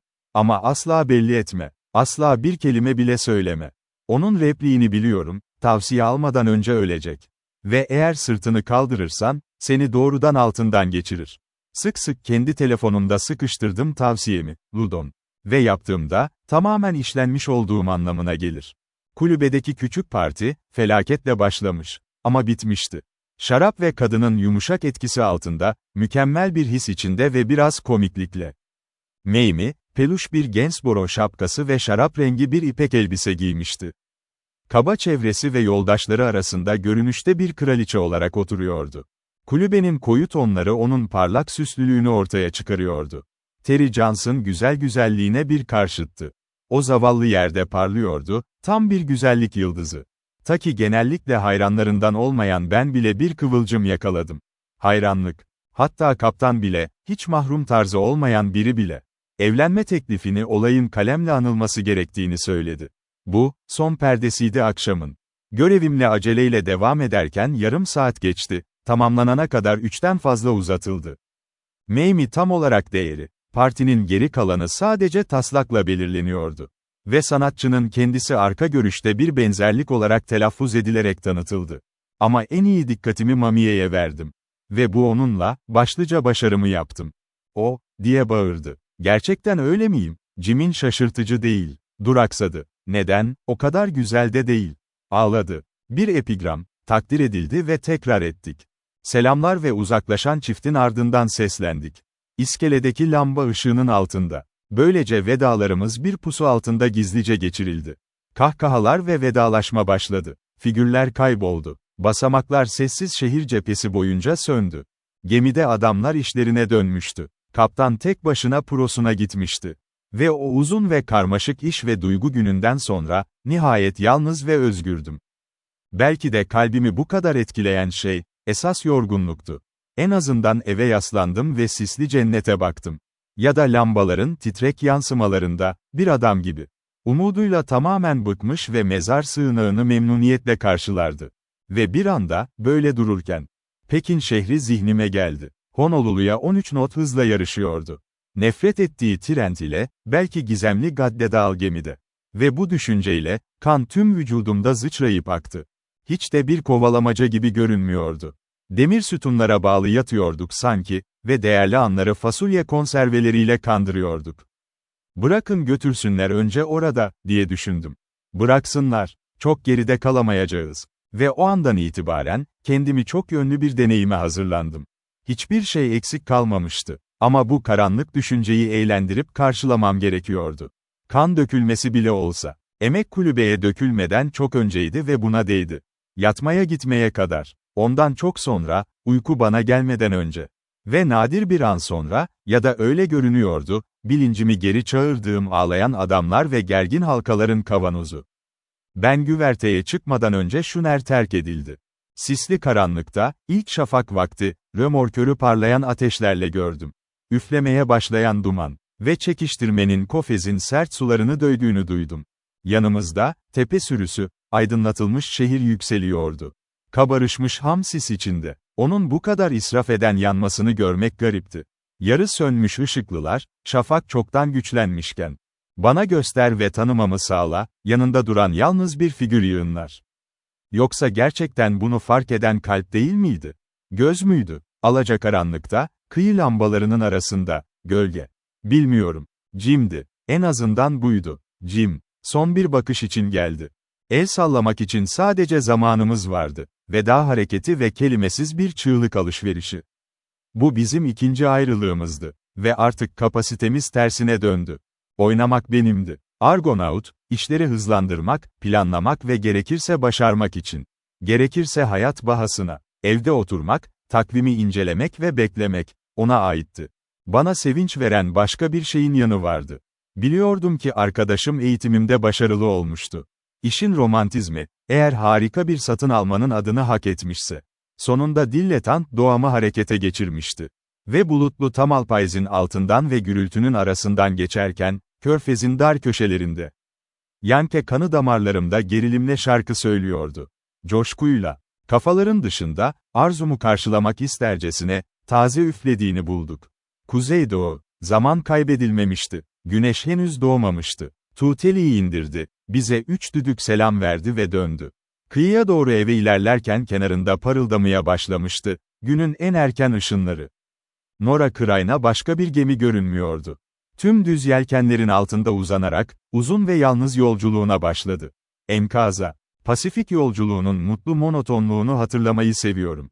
Ticaret kısılmamış ve gemi gün be gün serbest bırakılır. Dağ ticaret rüzgarı bulutlarının manzarası, her şeyin altında izleniyor. Işığın değişimi, yıldızları kavuran, ayın görkeminde solan, kırmızı hariç. Şafak çöktü özelliksiz bir sabah bankası ya da öğlen saatlerinde karlı zirvelerini yükseltmek, gök cenneti ve denizin mavi tabanı. Küçük, hareketli ve skorun kasıtlı dünyası, yabancı sahneleri. Bowsprit End'den mızraklama, Yunus, köpek balıklarına karşı kutsal savaş. Aşçı yapımı, ana kapakta ekmek. Şiddetli bir fırtınadan önce resiflere inerek, ayak iplerinde asılı duran adamlar. Fırtınanın kendisi, yakalama kalbi. Gökyüzünün açık kanalları ve rahatlama. Yenilenmiş hayatın güzelliği her şey bittiğinde, güneş tekrar doğduğunda. Düşmanı sadece rüzgar kenarında bir leke olarak geride bıraktık. Hatırlamayı çok seviyorum. Keşke o hayatı, unutulmaz, ama hatırlanamaz. Anı bu kadar bilge bir geri kalmışlığı gösteriyor, acıyı kaydetmek için değil. Uzun zevklerin kusurlu bir kaydedicisi olduğu gibi. Ve uzun süredir devam eden bir iyilik, kütlesiyle kaçar. Küçük anma yöntemlerinden. Hayat haritamızın bir bölümünde bir yer var. Pembemsi, anlaşılmaz bir sis. Hepsi bu. Bir şeyden, kendi yıllıklarıma güveneceksem, çok sevinçli bilinçliydim. Gün be gün, güneşli kulübede, viski satıcısının termometre 84'tü. Gün be gün, hava tarif edilemez bir canlılık ve tatlılığa sahipti. Yumuşak ve çevik, yanağı kadar serin, sağlık.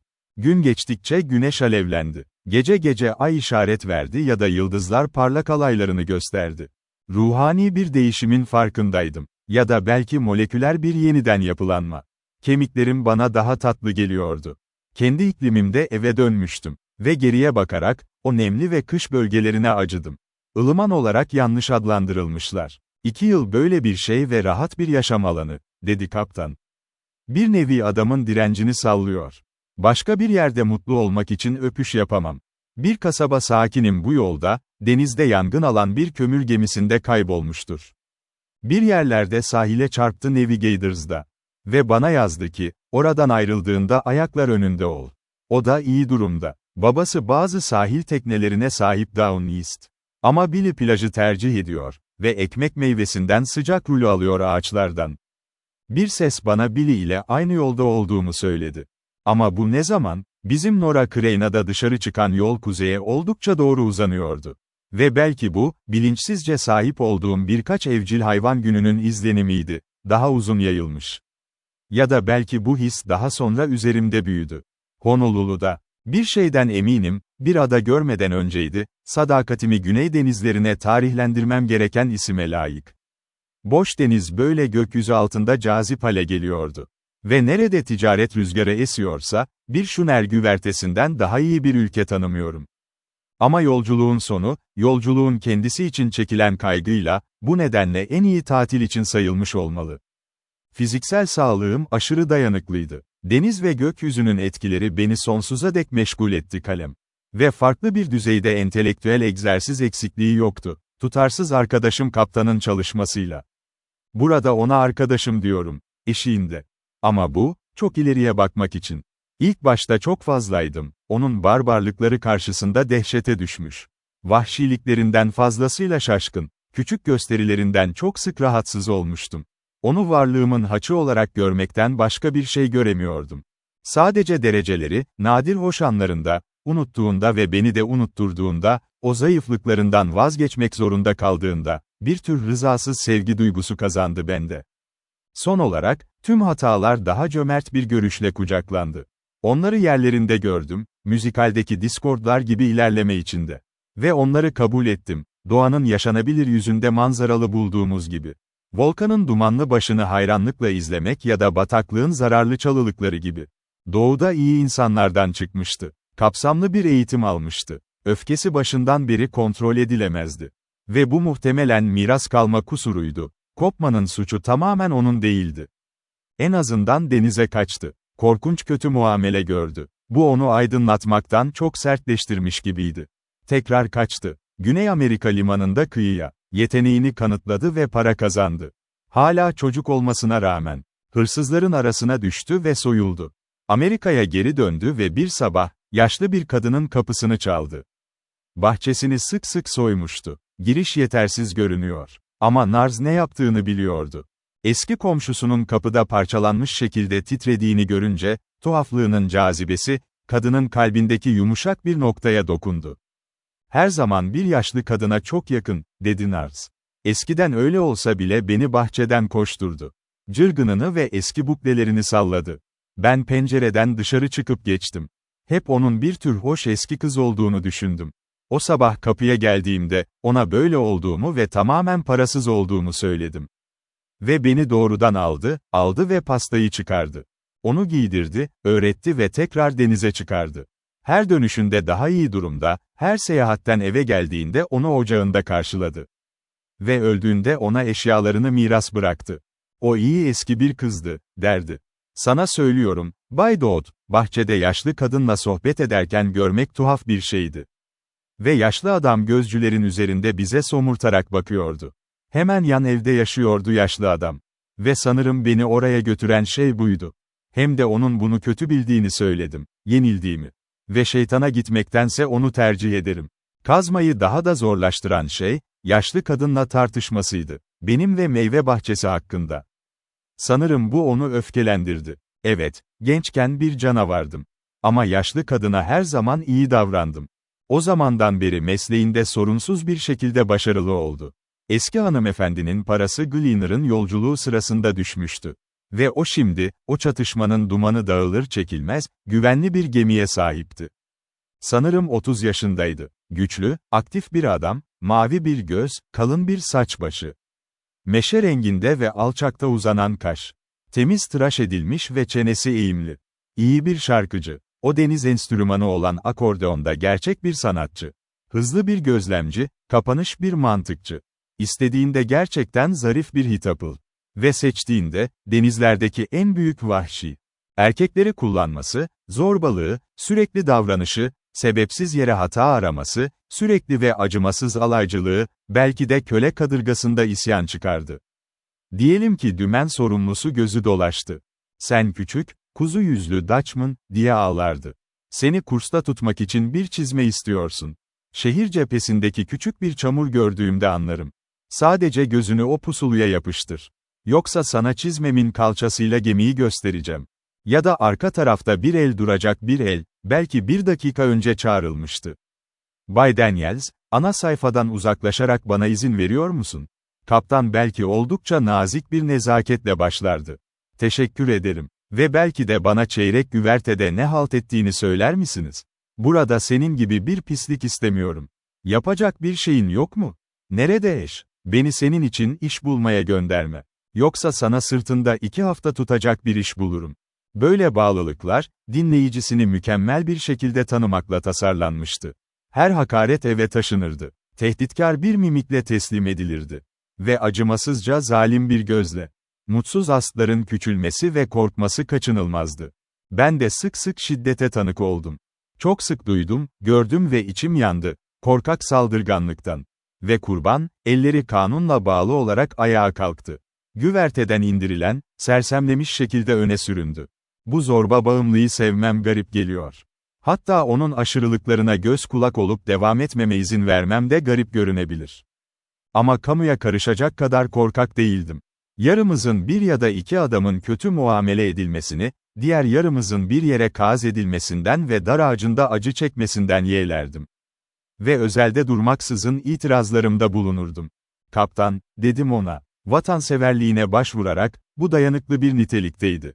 Amerika'ya böyle davranmak olmaz. Denizcilere insanlara köpek gibi davranmak Amerikan mı diyorsunuz? Amerikalılar mı, diye karamsar bir şekilde söyledi. Bunlara Hollandalı mı diyorsunuz? Ve Skedermojes, Amerikalılar mı?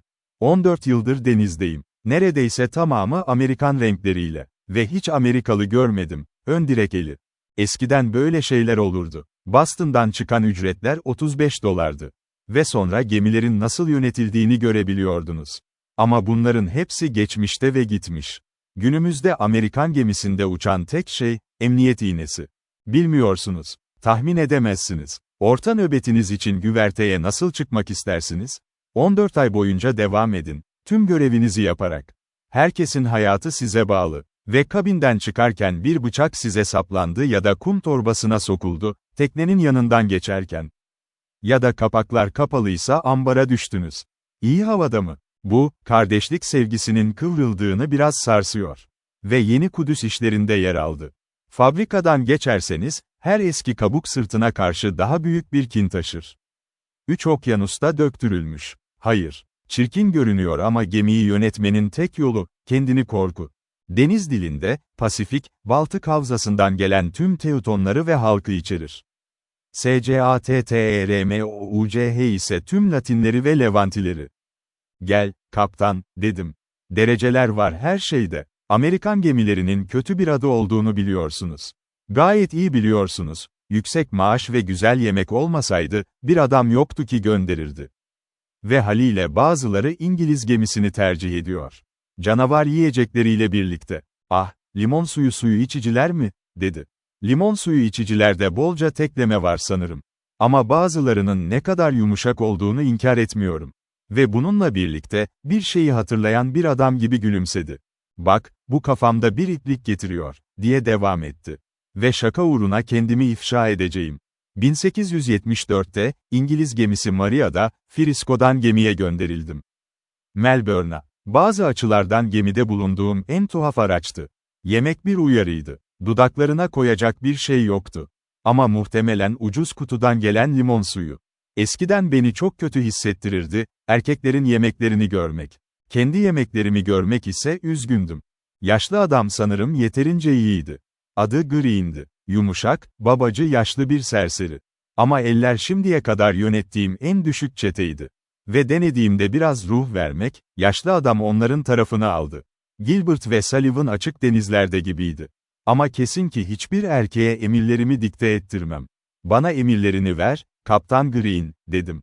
Ve onları taşıyacağımı göreceksiniz. Söyleyecekleriniz bu kadar. Görevimi yapacağımı bulacaksınız, dedim. Nasıl yapacağım benim gözetim. Ve doğan adam yok, bana ders verecek. Gemide bolca toprak vardı o Maria'nın ilk ve sonuncusunda. Tabii ki yaşlı adam beni zorladı. Mürettebatı kurdu. Ve düzenli olarak savaşmak zorunda kaldım. Her saat. Erkekler benden nefret etti. Dişlerim çıktıklarında sıktıklarını duydum. Sonunda bir gün büyük, devasa bir Hollandalı gördüm. Geminin çocuğunu atıyor. Evden bir çekim yaptım. O Hollandalıyı yere serdim. Yukarı çıktı ve ben onu tekrar yere serdim. Şimdi, dedi ki, içinde bir tekme kaldıysa sadece söyle, ben de senin damgasını basarım. Kaburgalar paketleme kutusu gibi içeri girdi. Fikrini değiştirdi ve asla belli etmedi. Bir cenazedeki diyakon gibi yumuşak yattı. Ve onu doğduğu Hollanda'ya götürdüler. Bir gece oldukça kirli bir yerde yakalandık. 25 Saut ile ilgili bir şey. Sanırım hepimiz uyuyorduk. İlk şey olarak Fore Royal'ın gittiğini biliyorduk. Mavi cehennem gibi ağlayarak ileri koştum. Ve ön direğin yanından geçerken, bir şey beni tam derden vurdu. Ön kol. Ve orada sıkışıp kaldım. Diğer elimi kaldırdım ve, vay canına. Konu tahıl. Canavarlar beni bir delin gibi mızraklamıştı. Kaptan, diye bağırdım. Ne oldu yanlış, dedi. Beni Daneli yaptılar, dedim. Seni de Daneli mi, dedi o, onu arıyordum. Ve Tanrım, bu yaratıklardan bazılarının öldürülmesini istiyorum, diye bağırdı. Şimdi, Bay Nars, dedi, aşağıya inmeniz iyi olur. Ben de o adamlardan biri olsaydım, bundan daha fazlasına sahip olurdunuz. Ve artık dilinizi göstermek istemiyorum güvertede. Zaten benim kraliyet başımı kaybettirdiniz, dedi. Ve eğer taşırsanız, 3 çubuğu çıkaracaksınız. O yaşlı Green'in evi buydu, subayları destekleme fikri. Ama biraz bekleyin, krem geliyor. Melbourne'u yeterince haklı yaptık. Ve yaşlı adam şöyle dedi, Bay Nars, siz ve ben birlikte çizme giydik. 1. sınıf bir denizcisisiniz, bunda bir hata yok. Ama birlikte yelken açtığım en hoş olmayan adamsınız. Ve dilinizi ve mürettebata karşı davranışınızı katlanamıyorum. Sanırım ayrılacağız. Yatakta umurumda değildi, emin olabilirsiniz. Ama biraz kötü hissettim. Ve eğer bir tür koku çıkarıyorsa, başka bir şey yapabilirim diye düşündüm. Dedim ki karaya çıkıp durumu görecektim. Gittim, iyi olduğumu anladım ve üst raydan tekrar gemiye çıktım. Tuzaklarınızı alıyor musunuz birlikte mi, Bay Nars, dedi yaşlı adam. Hayır, dedim, bilmiyorum. Çünkü, Frisco'dan çok önce ayrılacağız. En azından, dedim, bu bir nokta değerlendirmeniz için. Maria'ya veda etmeye çok hazırım. Ama 3 aylık maaşlarla başlamak ister misiniz bilmiyorum. Para kutusunu hemen aldı. Oğlum, dedi. Sanırım parayı ucuza aldın. Beni orada yakalamıştı. Bir adamın kendisi hakkında anlatabileceği benzersiz bir hikayeydi. Her şeyden önce tartışmamızın ortasında. Ama bu Nars için oldukça uygundu. Ben hiç anlaşmazlıklarımızda iyi bir darbe vurduğumda, hiçbir eylem ya da konuşmayı haklı olarak kırgınlık duymamıştım. Ama bulduğum şey, uzun süre sonra dikkatle günlük defterinde paylaşılmıştı. Ve işte adamın tuhaflığı, benim hakkıma layıkın. Aynıydı nefret ettiği babasıyla birlikte. Eskiden dürüst ve güvenilir bir adam olarak bir eskiz verirdi. Ama aynı zamanda o kadar dürüstçe dokunan ki çekici. Hiç bu kadar tuhaf yapılandırılmış bir adamla karşılaşmamıştım. En eşit adaletin sebebi olurdu. Ve aynı zamanda sinirlerini korurdu, küçük bir kinle titreyen. Sinirlere göre hareket eden, sebepten değil. Benim gözümde benzer bir hayranlık, onun cesaretinin doğasıydı. Hiç daha cesur bir adam olmamıştı. Tehlikeyi karşılamaya çıkardı. Acil bir durum onu bir tonik gibi gerdi. Ama yine de, diğer yandan, hiçbiri bu kadar gergin, olasılıklarla bu kadar baskı altında değil. Dünya genelinde ve özellikle bir denizcinin hayatı, bu kadar sabit ve çirkin şansları düşünmekten yorgun bir şekilde bahsederdi. Tüm cesareti kanda vardı. Sadece soğuk değil, mantıklı bir endişeyle buz gibi. Küçük araç rayımız altında kalırdı. Ve bir fırtınada, tutunurdu, ta ki kendimi kaybettiğimi sandım. Ve adamlar mevzilerine koşmaya başlarlardı kendi istekleriyle. İşte, derdi, sanırım o sefer benim kadar uzun süre dayanacak bir adam yoktu. Beni Schooner denizcisi sanmaktan vazgeçmek zorunda kalacaklar. Sanırım bu geminin diğer kaptanları kadar, sarhoş ya da devrilmeye yakın ayık yapabilirim. Sonra da kendini itiraf etmeye ve iyi dilekler dilemeye başlardı. Girişimden çıkarak, denizlerin tehlikesi üzerine genişlemeye. Özellikle nefret ettiği Schooner riginin tehlikeleri. Çeşitli şekillerde diplere inebilirdik. Ve muazzam gemi filosu tarihin akışında yelken açmıştı, izleyicilerin gözünden azalmış. Bir daha geri dönmemişlerdi. Diye sonlandırırdı. Sanırım çok da önemli değil. Zaten kimsenin ne için yaşamak istediğini göremiyorum. Başka birinin elma ağacına girebilseydim ve 12 yaşında olsam, sadece eski halimde kaldım, çalınan elma yiyordum, söylemeyeceğim. Ama bu yetişkin işinde hiçbir anlam yok. Denizcilik, siyaset, dindar değirmeni ve diğer her şey. İyi temiz bir boğulma yeterli benim için. Fakir bir adam için daha fazla moral bozucu bir konuşma hayal etmek zordur. Kirli bir gecede, denizcilerden daha az bir şey hayal etmek de zordur. Bu kadar ısrarcı bir yan dal üzerine akıl okuyan. Ama gemi yolculuğu başlamadan önce adamın kasvetli kararlılığını daha fazla görecektim. 17. günün sabahı güverteye çıktım. Schooner'i bulmak için, çift resiflerin altında. Yoğun bir deniz akınından önce oldukça vahşi uçuyordu. Horlama ticareti ve yelkenleri mırıldanmak şimdiye kadar bizim payımızdı. Adaya yaklaşıyorduk. Kontrol edilen heyecanım yeniden başlamıştı. Ve bir süre boyunca tek kitabım patent günlüğüydü. Taffrail üzerinden geçiyordu. Ve en büyük ilgim günlük gözlem ve tırtıllarımızın harita boyunca ilerlenmesiydi. Rotamızı belirliyorduk. Gece 9'dan beri 8'den fazla yapıyorduk. Ve memnuniyetle derin bir nefes aldım. Sonra bilmiyorum, deniz ve gökyüzünün ne tuhaf ve kış gibi görünümü aniden üzerime vurdu. Schooner'i her zamankinden daha küçük göründüğünü gözlemledim. Erkekler sessiz ve havaya karşı çalışkandı. Nars, paslı mizahlarından birinde, bana sabah selamının gölgesi gibi bir şey bile sunmamıştı. O da geminin davranışını kasıtlı ve endişeli bir incelemeyle gözlemliyordu. Daha da sevilmese, Johnson bizzat direksiyondaydı ve onu yoğun bir şekilde döndürüyordu. Çoğu zaman görünür bir çabayla. Ve denizler arkamızda yükselirken, siyah ve yaklaşırken, arkasında hayvani hızlılık, gözlerini sürekli parıldatıyor ve boynunu omuzlarının arasına çekiyordu. Sanki bir darbeden kaçan bir adam gibi. Bu işaretlerden her şeyin tam olarak en iyisi olmadığını anladım. Ve açık bir cevap için epeyce para verdim. Bunu söylemeye cesaret edemedim.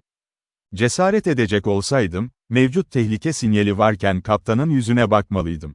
Sadece pozisyonumu hatırlamalıydım. Süperkargo, asla nazikçe değinilmeyen bir ofis.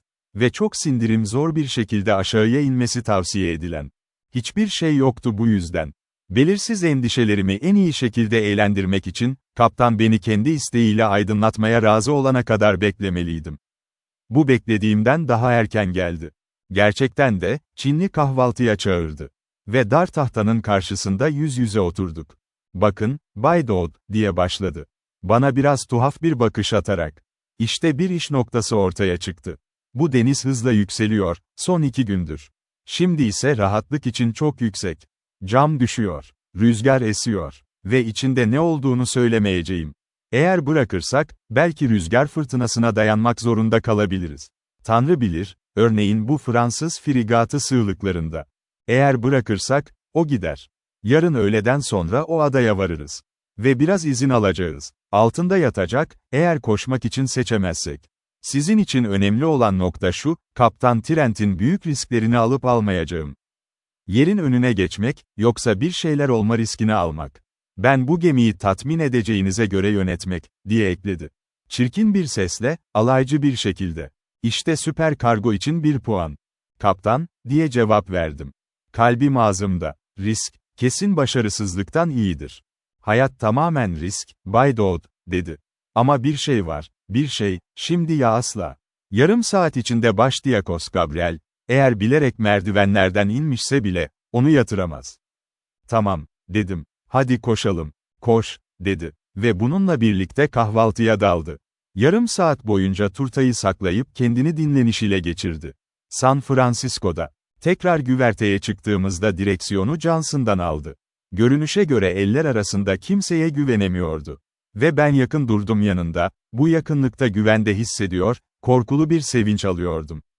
Çevremizden ve kararımın bilincinden, esinti zaten yükselmişti. Ve başımızın üzerinden yırtılırken, zaman zaman uzun bir sesle konuştu. Bir uluma notası kalbimi botlarıma gönderdi. Deniz bizi takip etti. AFT, alçak rayın saldırısına atlayarak. Çeyrek güverte hepsi suyla doldu. Ve Company'nin kapılarını kapatmalıydık. Ve tüm bunlar, lütfen, Bay Pinkerton'un paraları için. Kaptan aniden bağırdı. Birçok iyi adam gitti, Bay Dodd, arkadaşın gibi sürücüler yüzünden. Ne umurlarında bir iki gemi için? Sanırım sigortalıymış. Denizcilerin hayatını önemsiyorlar mı? Birkaç bin dolarla birlikte, istedikleri şey, arada hız limanlar arasında. Ve benim gibi bir gemiyi batıracak aptal bir kaptan, bunu yapıyorum. Sabah yazabilirsin. Neden yaptığımı sorarsın. Nezaket izin verdiği kadar hızlı geminin başka bir bölümüne doğru ilerledim. Bu hiç de istediğim konuşma değildi. Ne de başladığı düşünce hoş gelmişti. İşte buradaydım, biraz koşuyordum. Hayatımı tehlikeye atıyordum. 7 kişinin hayatını tehlikeye atıyordum. Tam olarak artık kendime sorma özgürlüğüne sahibim. Çok büyük bir miktar için çok ölümcül zehirdi. Bu bariz cevaptı. Ve tüm hikaye doğru muydu diye düşündüm. Ve yakında baroda çapraz sorguya tabi tutulacağım. Eternal Justice Mahkemesi'nde. Popülaritemi artırmayacak bir hikayeydi. Boş ver Jim, diye düşündüm. Ben senin için yapıyorum. Saat 11'den önce, ana yelkende 3. bir resif alındı. Ve Johnson kabin numara 1'de ördek ve bacaklarını çapraz tutuyordu. Streaming floor'da ve birkaç elle. Akşam yemeğine kadar güverteden kaçmıştım. Ve bankın köşesinde oturdum. Neşelenmiştim. Aptal ve korkudan sersemlemişti. Zavallı Nora Crane'ın korkmuş sıçrayışları, çıplak bir varlık için geyik gibi dövdü beni masa ve yataklara. Yukarıda, fırtınanın vahşi avcısı geçti. Sürekli olarak karışık seslerin bir patlaması. Çığlık atan rüzgar. Zorlanıyor ahşap ipin ucunu bağlamak. Blok vurmak ve patlayan deniz. Katkıda bulundu. Ve bazen başka bir ses, daha delici, daha insani bir nota. Herkese hakim olan, bir meleğin inlemesi gibi. Ve meleğin adını bildiğimi, kanatlarının siyah olduğunu sanıyordum. İnsan sanatından herhangi bir yaratığın uzun süre dayanabileceği inanılmaz görünüyordu. Denizler barbarca kötü yönetim. Şu nerede buradan geliyordu. Dağ yamacı dövülmüş, vurulmuş, ezilmiş ve zorla içeri girmiş, her eklem ve kasını. Çocuk gibi askı üzerinde. Bir tahta yoktu merhamet için yüksek sesle dilemeyen ona. Ve tutunmaya devam ederken birlikte, onun çabalarına karşı artan bir sempatinin farkına vardım. Cesur kararlılığına artan bir hayranlık. Bazen eğlenceli ve bazen kendim için korkularımı yok etti. Tokmak sallayan her adamı Tanrı korusun. O küçük ve güçlü gövdeye. Sadece ücret için değil çalışıyordu. İnsanların hayatını kurtarmak için. Günün geri kalanında ve ertesi gece köşede oturdum ya da ranzamda uyanık yattım. Ancak sabahın dönüşüyle, alarmlarımın yeni bir aşaması beni tekrar güverteye götürdü. Daha karamsar bir aralık, hiç geçmemişim. Johnson ve Nars direksiyonda birbirlerinin yerini tutarlı olarak doldurdu ve aşağıya indi. Her birinin ilk bakışı, cama. O da defalarca parmak takıldı ve kaşlarını çattı. Çünkü tüm yerler daha alçak düşüyordu. Sonra Johnson ziyaretçi olsaydı, atıştırmalık seçerdi dolap. Masaya yaslanmış, onu yiyerek. Ve belki bana he-ho sohbetinden bir iki kelime söylerdi. Güvertede soğuk bir gecenin oğlu, Bay Dodd, gülümseme. Pancamız için gece değildi, bana söyleyebilirdi. Tüm bunları yaptıktan sonra ranzasına atıldı. Ve 2 saatini utanarak uyudu. Ama kaptan ne yedi ne de uyudu. Orada mısınız, Bay Dodd, derdi. Ardından zorunlu bardağı ziyaret ederdi. Oğlum, 100 yaşındayız ve 4 mil adadan uzaktayız. Ve scootling yapıyoruz. Ne kadar değerli olursak. Yarın saat 4'te varırız. Ya da varırız ya da varmayız, durum olabilir. İşte haber. Ve şimdi, Bay Dodd, bir noktayı uzattım senin için. Görüyorsunuz, çok yorgunum. Yani sadece uzanıp ranzaya geri dön. Ve bu nezaketli girişimle dişleri prosuna sertçe oturur, büyüsünü aşağıya verirdi. Ve bakıp tütün dumanı bulutunun arasından kulübe lambasına göz kırpardı. Öyle o zamandan beri mutlu olduğunu söyledi. Bunu asla tahmin etmemeliydim. Görüyorsunuz, dedi. Sahip olduğumuz rüzgar asla bir şey değildi. Yoldan çekilin. Ama deniz gerçekten kötüydü. Şuner çok şey istiyordu. Mizah dolu bir şeydi. Ve camdan da belliydi ki topraklara yakındık.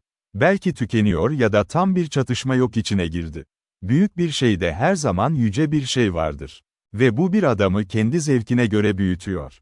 Biz tuhaf bir çeşit canavarlarız, Bay Dodd. Sabah uğursuz bir parlaklıkla doğdu.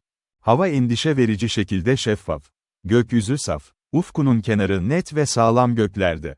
Rüzgar ve vahşi denizler, şimdi tamamen şişmiş, yorulmazca bizi avladı. Güvertede durdum. Korkudan boğuluyordum. Tüm gücü kaybetmiş gibiydim uzuvlarımdan. Dizlerim kağıt gibiydi. O katliya daldığında vadiler, kalbim bir kara dağ çığla düştüğünde çöktü. Tezgahının yanında su sadece sıçrama değil, ayak bileklerimde bir sel gibiydi. Sadece güçlü bir arzum vardı. Korkularımda kendimi düzgün bir şekilde katlamak. Ve hayatıma ne olursa olsun, karakterimi korumak. Kaptanın dediği gibi, biz tuhaf bir yaratıkız. Kahvaltı zamanı geldi. Ve sıcak çay içmek için hareket ettim. O zaman zorunda kaldım. Aşağıya sendeleyerek. Kronometreyi başı dönen gözlerle okuyordum. Ve bu süre boyunca yapılan gözlemlerin ne kadar değerli olabileceğine hayran kalıyordum. Uçan denizler arasında bir füze gibi fırlatılan bir gemide. Öğle vakti tehlikenin tek düze bir tonluğuyla sürdü. Her şey bir aceleci ama zorunlu bir deney gibiydi. Umutsuz bir umut kadar aceleci. Yanan bir merdivenden itfaiyeciyi düşüren sıçrama kadar ihtiyaçlı. Öyle yapıldı. Kaptan günlük işini yiyerek yedi. Ben de onu izledim. Ve yerimiz haritaya titiz bir şekilde kaydedildi. Bana yarı acınası, yarı saçma geldi. Çünkü bir sonraki gözü o kağıda bakan bir keşif balığının gözü olabilirdi. Saat 1 geldi, sonra 2. Kaptan Coming'e tutunurken somut ve rahatsız oldu. Ve eğer bir insanın gözünde uyuyan bir cinayet gördüysem, o da onu taşıyordu. Tanrı, ona itaatsizlik etmesi gereken ele yardım etsin. Aniden eşine döndü. O da numarasını yapıyordu, tekerlek başında. Sancak başta 2 nokta, dediğini duydum. Ve kendisi direksiyonu eline aldı. Johnson başını salladı. Islak elinin arkasıyla gözlerini sildi. Gemi tepeye doğru atladı. Ve ana donanıma ulaştı, orada havaya sarıldı. Yukarı yukarı, onun gidişini izledim. Her çirkinliğe tutunarak dalmaya başladı. Şuner'in hareketinin her durgunluğunda kazandı. Ta ki çapraz ağaçlara tırmanıp bir koluyla direkler, güneybatıda kapsamlı bir süpürme yaptığını görebiliyordum. Ufuk, bir sonraki anda arka dayaktan kaymış ve güvertede duruyordu.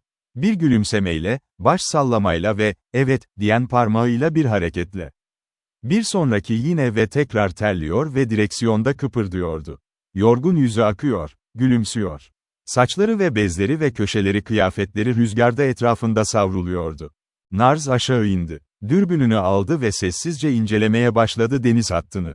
Ben de çıplak gözlerimle, yavaş yavaş, içeride o beyaz su israfında, bir çeyrek fark etmeye başladım. Beyazlık daha yoğunlaşmış görünüyordu. Gökyüzü de beyazlıktı ve fırtına gibi sisli. Ve yavaş yavaş kulaklarımda bir heyecan vardı. Fırtına bağırışından daha derin ve korkunç bir nota. Uzun, gürültülü kırıcı sesi. Nars bardağı koluna sildi ve bana uzattı. Elini işaret etti. Sonsuz bir öfkeli dalgaların vahşi doğası gelip gitti ve çemberin içinde dans etti. Cam içinde, ara sıra soluk bir gökyüzü köşesi ya da güçlü çizgi, dalga uçlarıyla engebeli ufuk. Sonra aniden, gel ve onu düzeltmeden önce bir kırlangıçmanın hızıyla gitti. Bir bakışta şimdi geldiğimiz ve görmek için çok para ödediğimiz şeyler, direkler ve donanım gök kalemiyle çizilmiş bir birik. Ana kanala doğru sarkan bir sancak ve tersaneden savrulan bir üst yelkenin yırtık kurdeleler. Tekrar, zorlu bir arayışla, o hayaleti hatırladım. Hiçbir iz yoktu herhangi bir topraktan. Enkaz, deniz ile gökyüzü arasında duruyordu. En izole bir şey, hiç izlememişim. Ama yaklaştıkça onun savunulduğunu fark ettim. Her iki tarafta çekilen bir kırıcı çizgisi ve gerçekten de işaretlenen resifin en yakın bölümü. Ağır bir sprey üzerlerine duman gibi süzülüyordu. Bazıları 100 feet havada ve ardışık patlamalarının sesi, top atışı gibi yuvarlandı. Yarım saat içinde yaklaştık. Belki bir saat daha uzak tarafına doğru dolaştık, o korkutucu bariyer boyunca. Ve şimdi deniz, algısız bir şekilde orta seviyeye geçti. Gemi daha tatlı ilerledi. Adanın rüzgar alanını kazanmıştık. Form iyiliği için buna demeliyim. Köpük, sis ve gök gürültüsü. Ve bir resifi sallayarak gemiyi yıpratıp yola çıktı. Geçiş için.